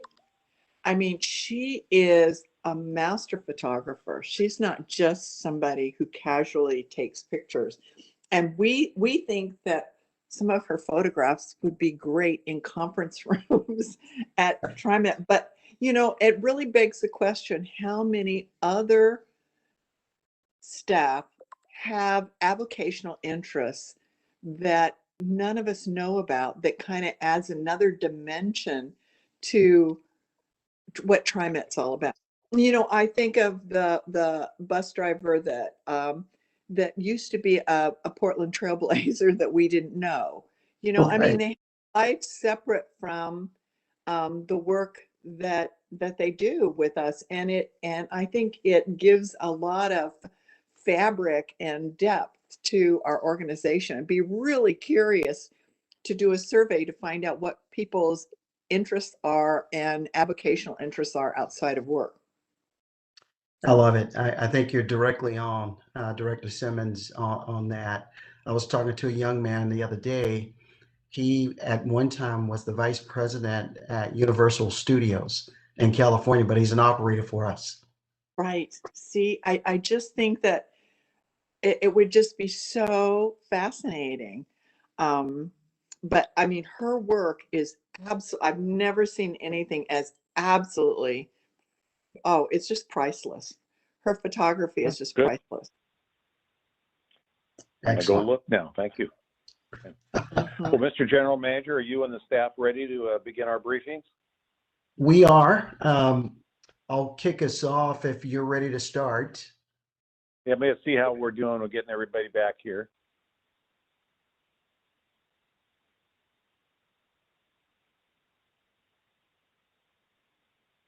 I think we're here. I think you can probably get started, Mr. General Manager. All right, President Warner and board, thank you. And as we move forward to our future of going to a zero emissions fleet on or before, and I'll highlight before 2040, we continue to test our electric bus fleet. And wanted to thank Roland Hoskins, our Executive Director of Maintenance, and his entire division for putting all of the efforts that we are moving forward with testing. The technology still has some kinks that we are working out, but things are really looking good right now. So I would like to bring in Young Park, who is our project manager for electric bus testing, to give us all an update. So Young, I'll just turn it over to you. Yes, President Warner, board members, general manager, it's a pleasure to be back and present for you some highlights of our progress in our roadmap towards zero emissions. Jeff, if I have, thank you very much. I have some slides here to share with you.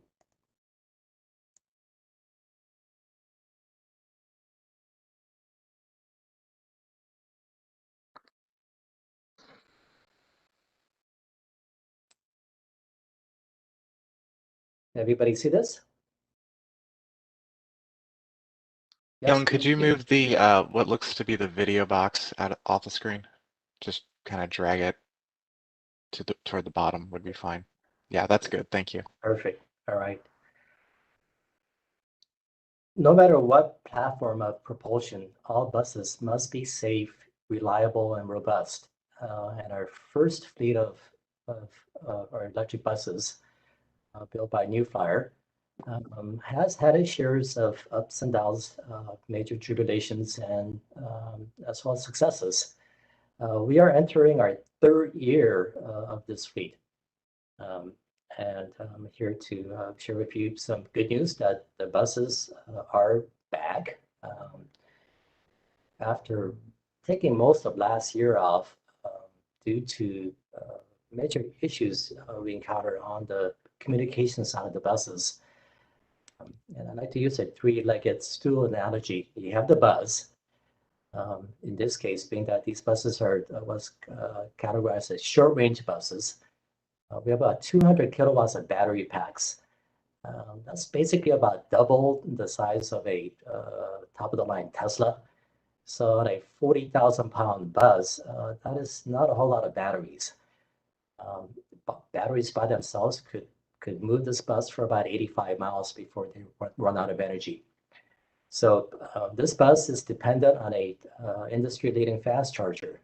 When this was built and installed and commissioned in April of 2019, this was the fastest charging overhead system in North America. So that third-legged stool, which is the fast charger, must communicate with the bus. And the communications end on this bus site has had a share of issues. We've been very tenacious working with our partners.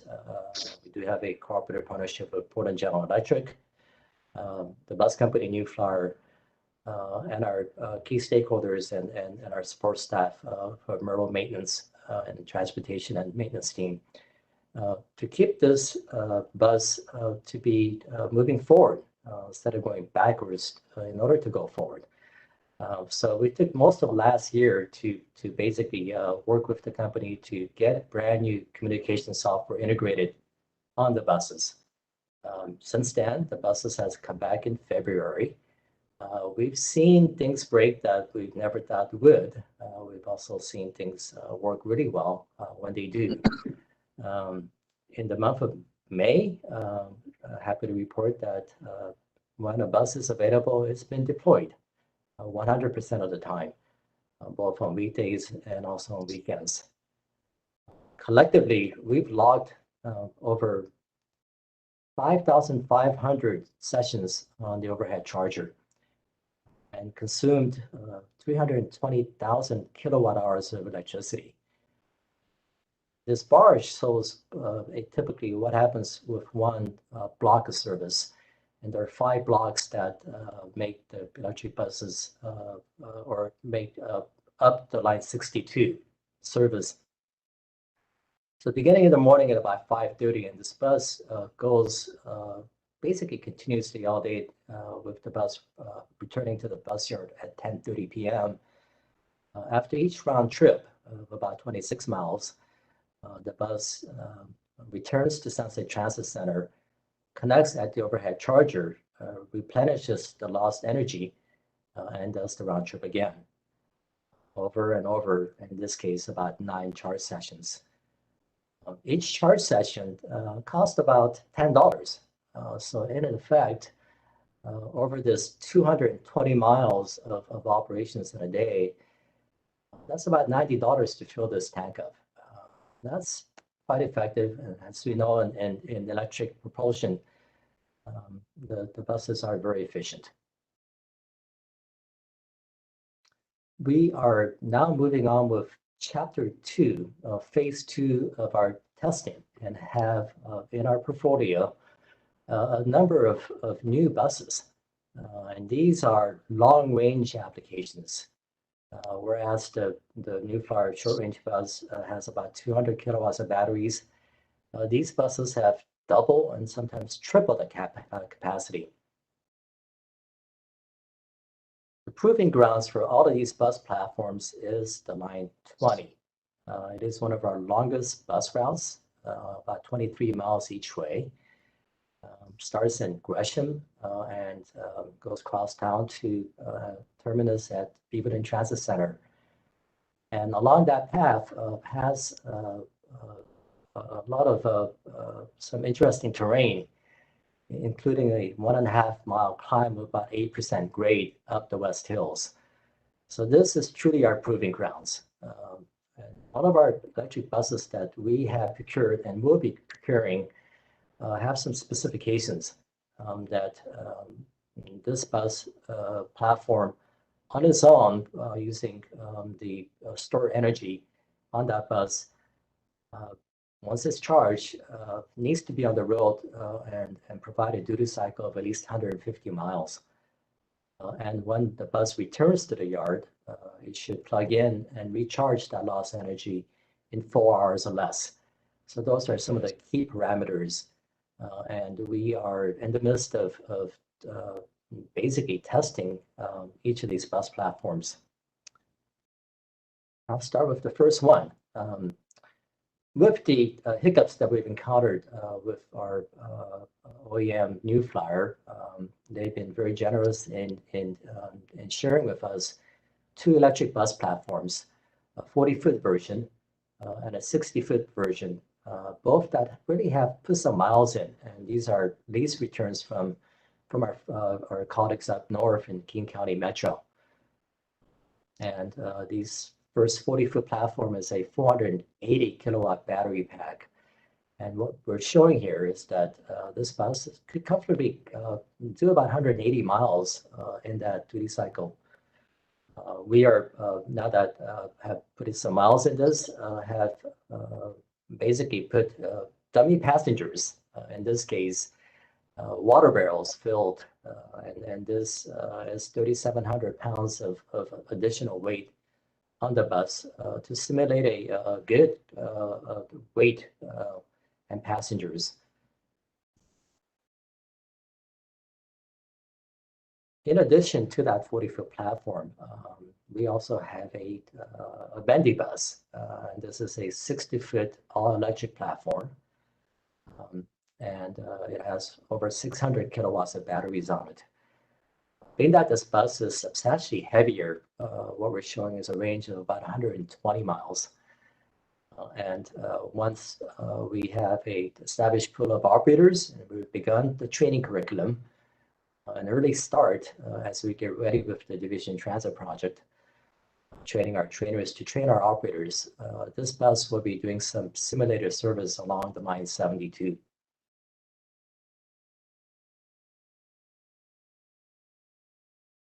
We also have first of our 5 totaled electric Gilligs that recently arrived.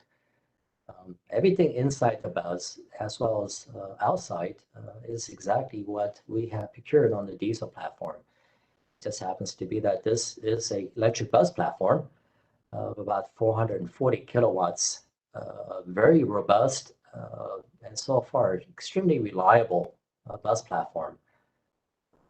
As a holder of a CDL driver's license in training, it's been a privilege for me to get behind the wheel and take this bus out for a spin.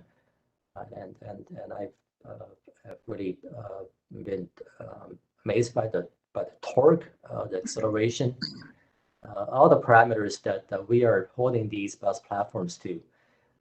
It basically climbs up the West Hills like a goat. And so far, so good, and we will continue to do our testing this summer with the first bus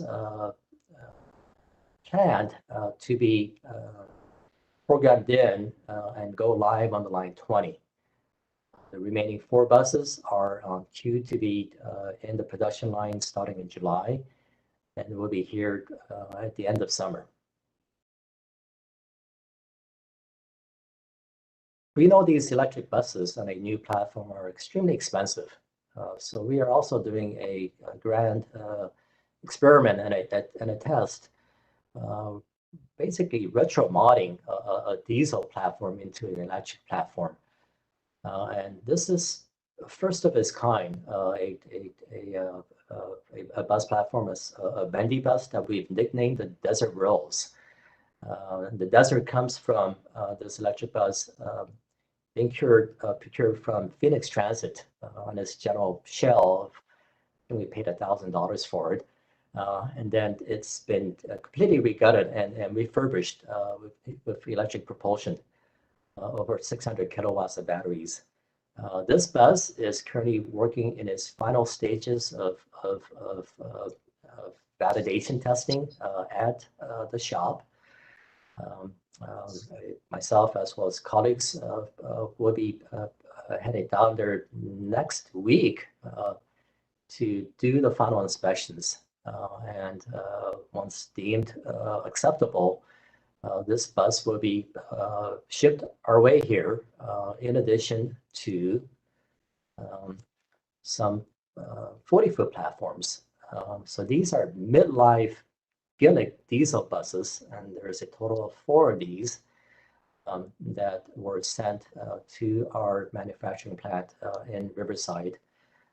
And the company basically has once again refurbished this bus, taken away the diesel, and you can see here that it now has electric propulsion. A far more economical approach towards heading in that roadmap towards converting our non-diesel bus pad by 2040 or sooner. We are extremely excited and optimistic about this journey and the tests that we are undertaking. Definitely at this point, welcome questions you all may have. Bruce, I have a question. Please. One of the things I know about the electric buses is that they're quiet. And I know when I visited other cities, they have resorted to putting sound on them so people don't step in front of them. Have we had any experience or have we thought about somehow making them more visible to walkers and bikers, scooter people, to avoid having any kind of mishaps? We have, and that question and concern definitely has been voiced by both the operators as well as our customers. I call them our fan base on Line 62, and there are definitely many of them who have definitely missed us as we're taking a little bit of a pause. One approach that we have contemplated and have also investigated is a little chime that will be activated as the bus decelerates and starts pulling into the bus stop. It will activate with the basically the indicator on and a speed of 50 miles per hour or less. So that's one approach that we have looked at, and we're currently looking at a demonstration with our bus OEM New Flyer in that collaboration. And you are indeed correct. The bus is extremely quiet, and it will sneak up on you. Thank you.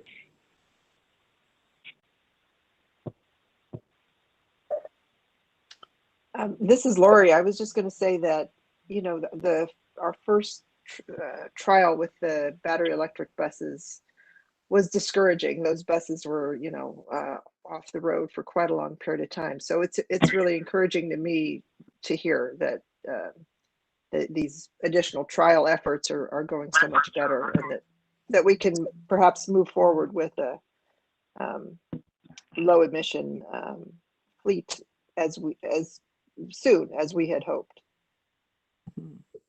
Thank you. We have sort of been the true leading edge, as I call it, because we definitely had our share of licks and wounds. This approach is now emulated across the United States. I see very similar, and in fact, almost the exact clone of what has been set up here at TriMet being implemented in Spokane, and to our friends up in Montreal and Toronto. And it's definitely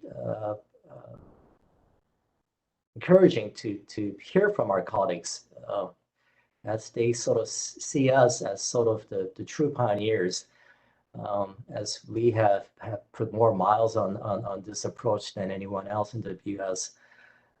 They're now coming back and saying, how did you do this? What did you do to get things fixed? We know in our approach towards zero emissions, there's going to be a mixed approach in our fleet. For those buses and blocks of service that exceed the theoretical range of our long-range bus platform, And I believe there's some advancements now being made or purely on a bus platform itself, it could go, they say now from OEMs, up to 250 miles. But we have blocks out there that go beyond that. And earlier, board member Ozzy has explained that we are looking at a approach of looking at fuel cell as one source of a approach. But at the same time, there's also may need to be a network of on-route chargers. And so we are working on a plan that implements a strategy of this mixed fleet, and to base all of these operations at initially at Powell Garage. So Powell Garage is currently being built to be electric ready. Myrtle currently is and has been with a network of DC chargers that would accept this growing bus fleet. So we will be deploying these buses initially from Myrtle Garage, taking the lessons learned and the approach that we're taking, and sharing that with our colleagues at Powell Garage and get that bus garage up to speed. Fantastic. I've got a comment to add, if I may, President Warner. Thank you, first of all, Young, on this report. I'm really pleased to hear that we are exploring a mixed technology option. And I recognize that we're on a learning curve, no matter which one we look at right now. I recognize we're on a national learning curve with other agencies as we look at this. And I recognize that we have a partner on the industry sector side that's on their own learning curve. So I appreciate that we're in a push and pull right now, realistically speaking, in testing, learning, breaking things, and figuring out what we need to focus on. I think that being transparent with other agencies, with the industry, is going to be key right now. And I encourage you and Sam and the team to acknowledge how much to work across departments, frankly, to bring this learning curve to the entire organization. Because as a time as we're testing and giving feedback to our suppliers, we are also trying to figure out how to make informed decisions based on managing our carbon footprint. So not only do these buses have to serve the public, in an ideal world, they're making it as easy as possible for us to extract information about our carbon footprint. So those industry partners, I think, could do a lot in helping meet us as far as they can in pushing that information our way, from their supply chain, from their technology, and from the operations of their technology. So, you know, I know how important those communication systems will be, not just to day-to-day reliability, but also to that informed decision-making that we need to make. So I encourage you to bring that lesson out to our agency partners, to learn from what they're doing, and to bring that message to our industry partners.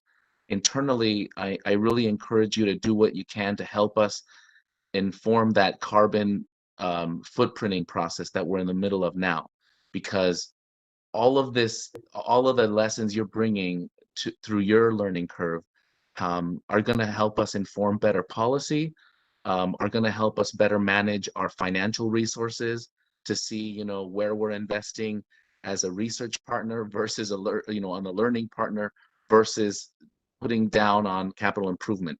And we also have an open canvas of possibilities with how we get to the point where we have infrastructure in place. As we've seen, we can do a lot of great things with our utility partners. They have a need to position for, many different fuel types as well. So, I think that helping bring innovative ideas on how to get that infrastructure funded, installed, and operated is going to be key. And I encourage you to continue to be willing to break silos in how we address this, and ask other agencies what they're doing to break those silos. I really appreciate the work you're doing. The public depends on us figuring this out. And I really appreciate you bringing this information back to the front of our minds today in the presentation. Great, thank you.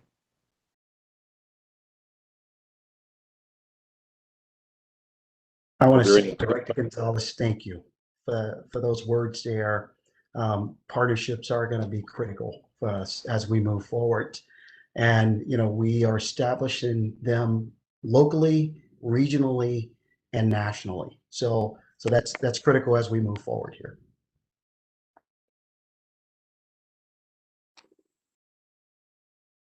Is President Warner still with us? I don't know.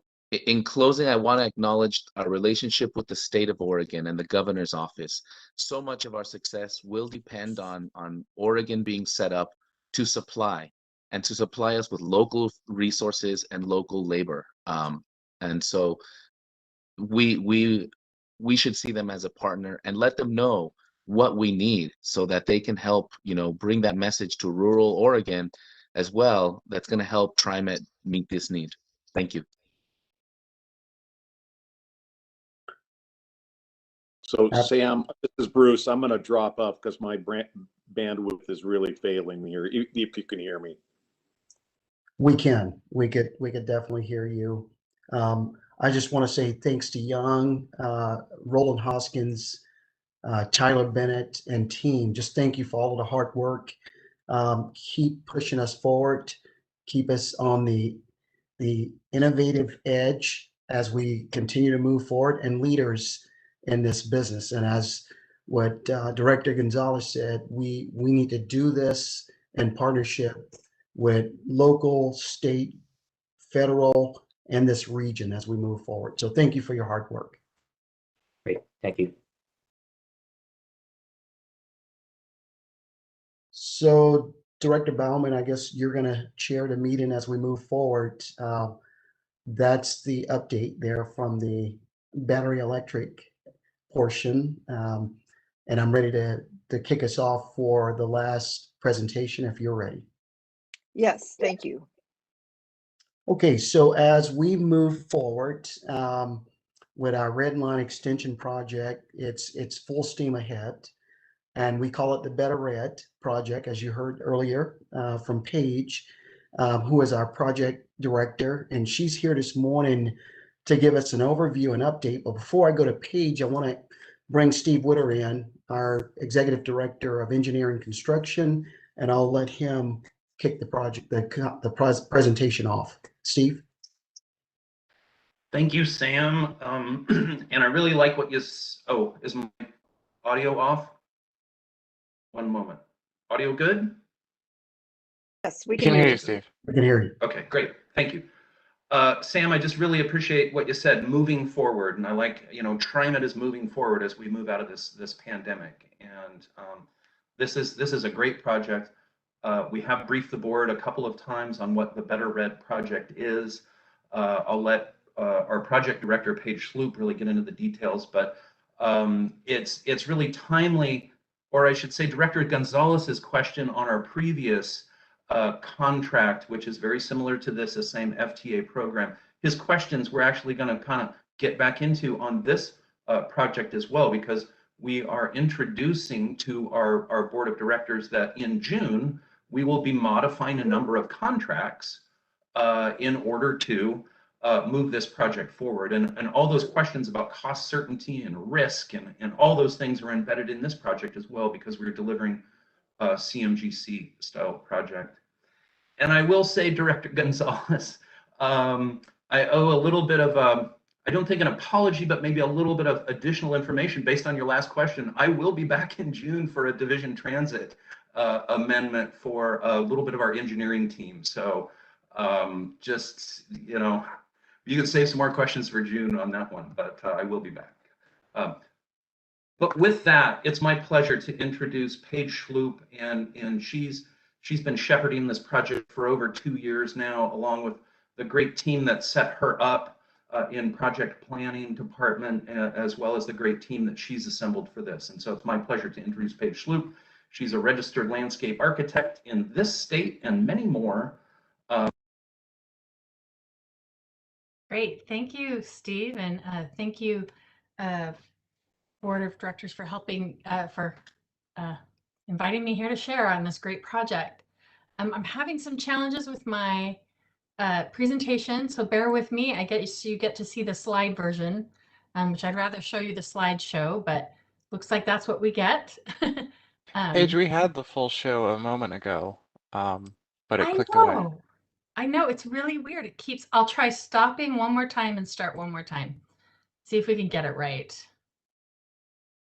Why don't I do this? I think this might work. That looks good. All right, thank you. So first of all, Max Redline Project, we have a couple of new board members. So I wanted to give a little bit of background.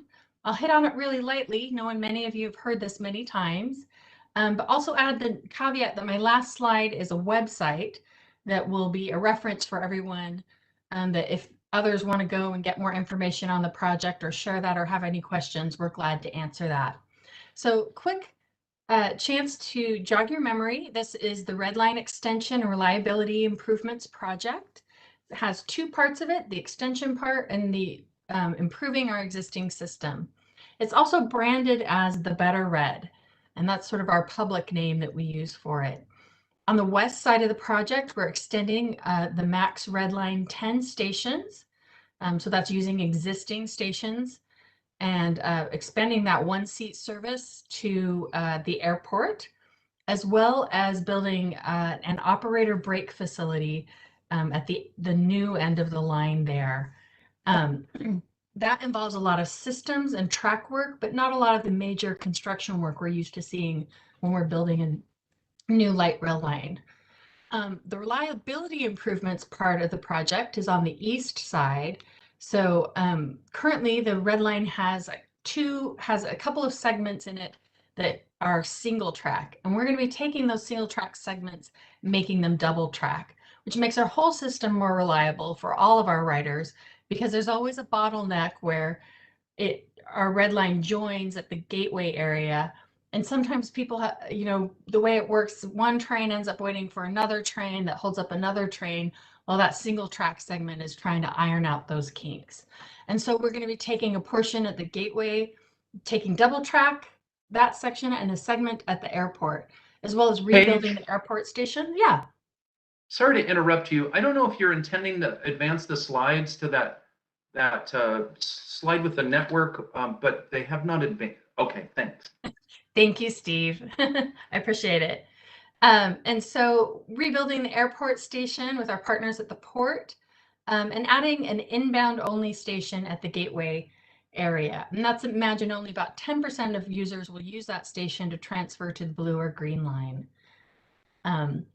Quick touch on our schedule. Construction is imagined to begin this summer. That's our intent. It starts primarily in the gateway area, as well as the Hillsborough area.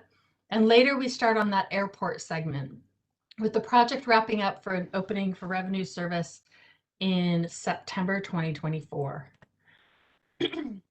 So where are we at? Right now, we just finished 100% design.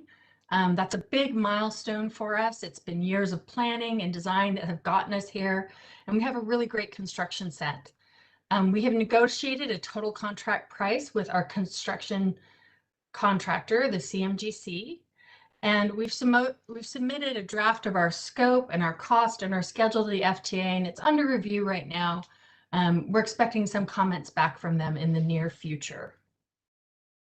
And so what's next? Our next steps in the project is, after we get that FTA review and finalize certain details, we officially submit our finance plan and rating materials in advance of getting a single-year grant award from the FTA.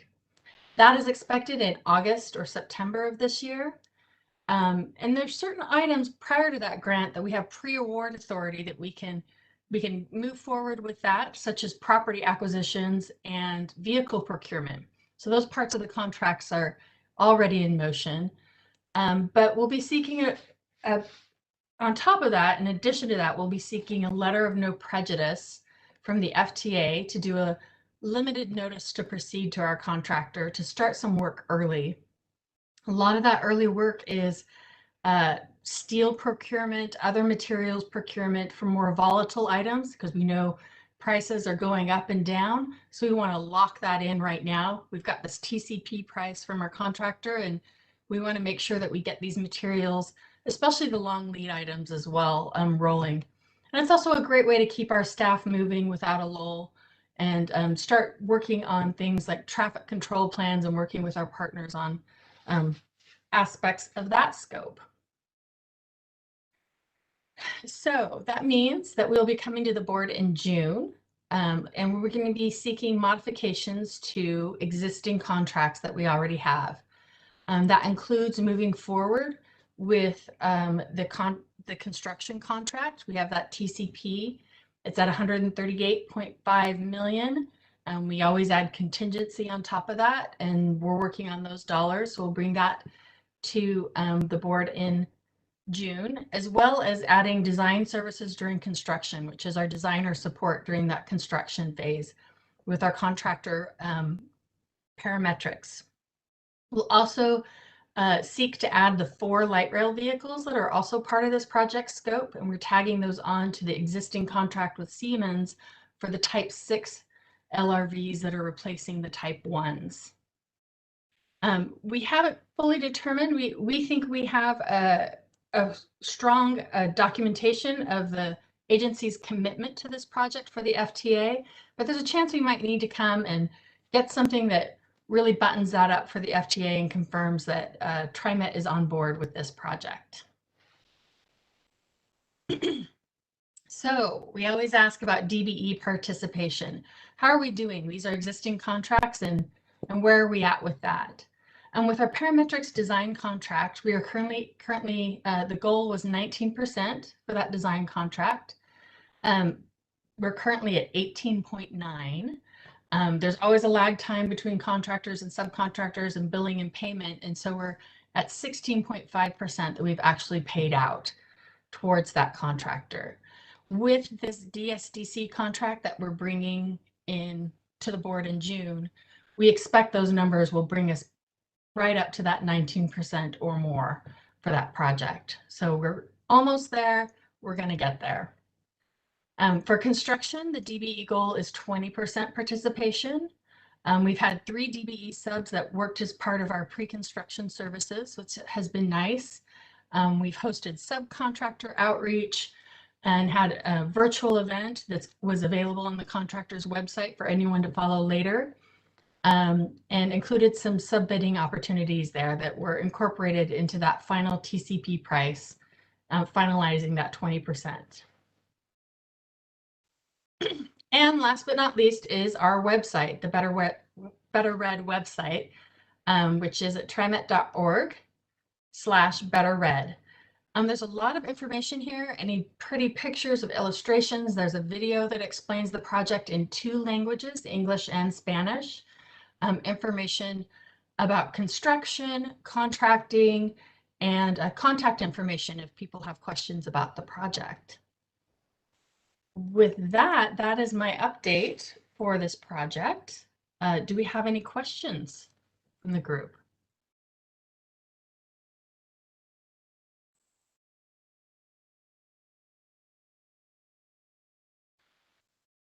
Hearing silence. So when can we ride? 2024. We're really excited. It'll be great. A good time. I'm definitely looking forward to getting into construction and getting those jobs going too for this region. I think it's predicted to bring 1,200 jobs to this region, about the ballpark number. That's good.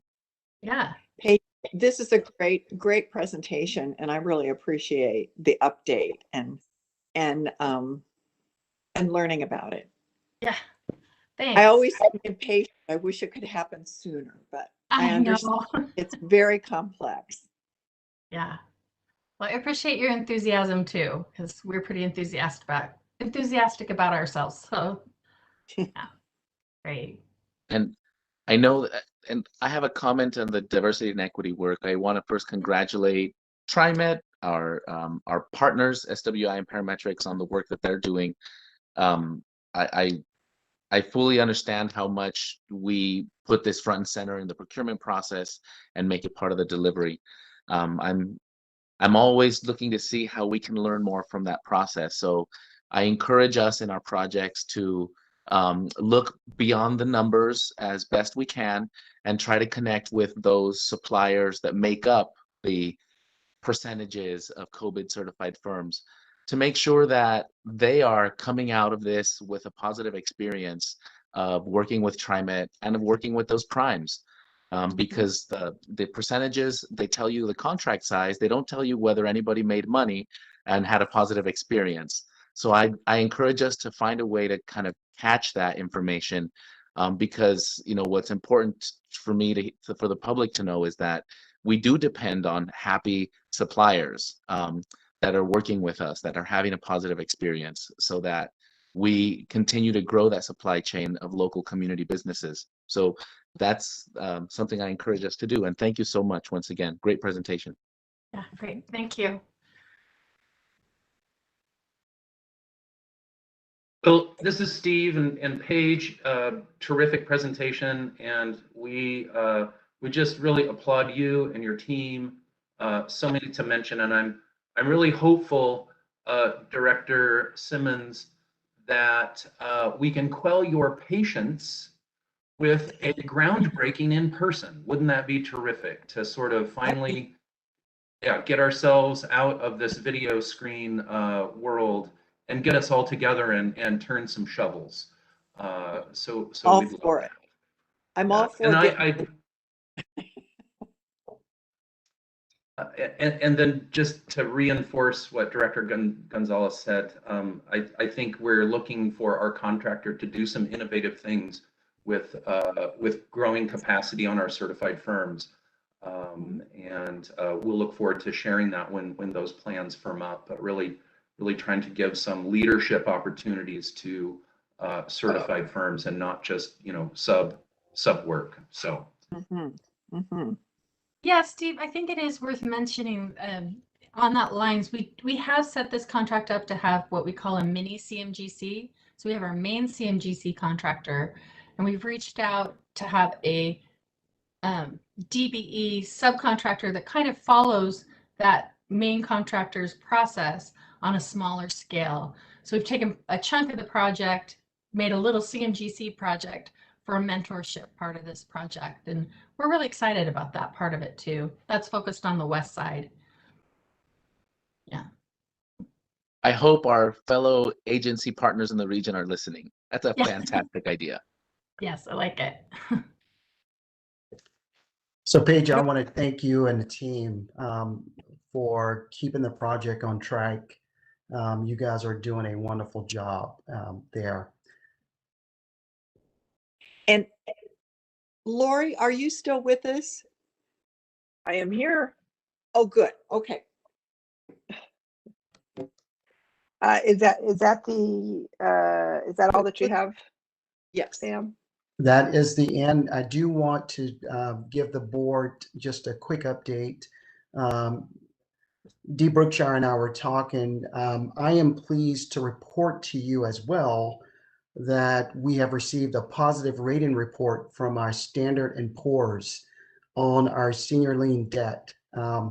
The outlook status has been changed from negative to stable, and our AAA rating has been affirmed. As you all may recall, all transit status was changed to negative at the onset of the pandemic. So S&P have come along and changed the status following the second round of the stimulus funding. So, and our conditions warrant the change. So it's really great news for the organization, for Dee and her team, and wanted to just let the board know that. Thank you. That's Sam, great. wondering if you could give us an update on the bus operator that was shot. Thank you, Director Simmons. So we just got an update this morning on the operator. He will have surgery tomorrow to remove a tiny piece of glass that's still in his eye. He talked with the management team this morning. His eyes are very watery and itchy right now. And there's a portion of the bullet that's still lodged in his chest. The bullet broke his clavicle and it's lodged in his chest. And there's conversations there about how and when the fragments will be removed there.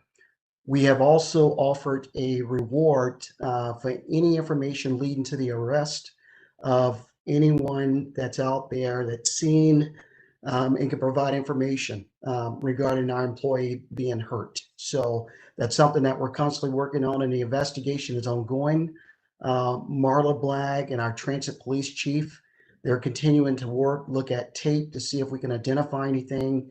But as I stated to you this past weekend, the shooting occurred almost a block away from the bus and the bus operator, and the bullet traveled all the way and penetrated our bus.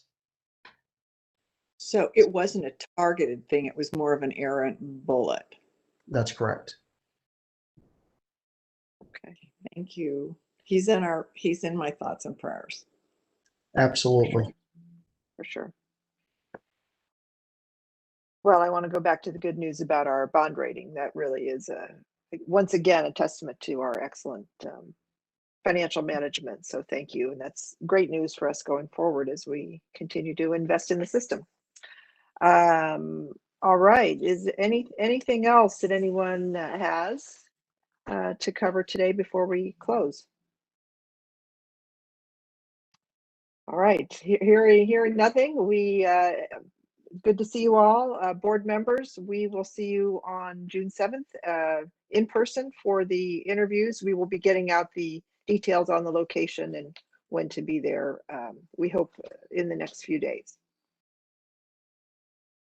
Thank you. All right. Thank you, everybody. Bye-bye. Just wanted to say, Lori, I will be getting, I haven't finished looking, and I wanted to also say, I guess, that I really appreciate Kimberly sending me the redacted version of the resumes. That was important. Yes. That was important to me that I see them that way without seeing any names. And Okay, so, good. but I will have some questions, and I'll get them to you by Friday. Thank you for mentioning that, Keith. That is we have asked board members to submit proposed questions to ask the finalists, and we've asked the community panel to do the same, and we would like to receive those by Friday so that we could collate them and remove duplicates and so on. Thank you again. Thank you. All right. Bye-bye. Bye-bye.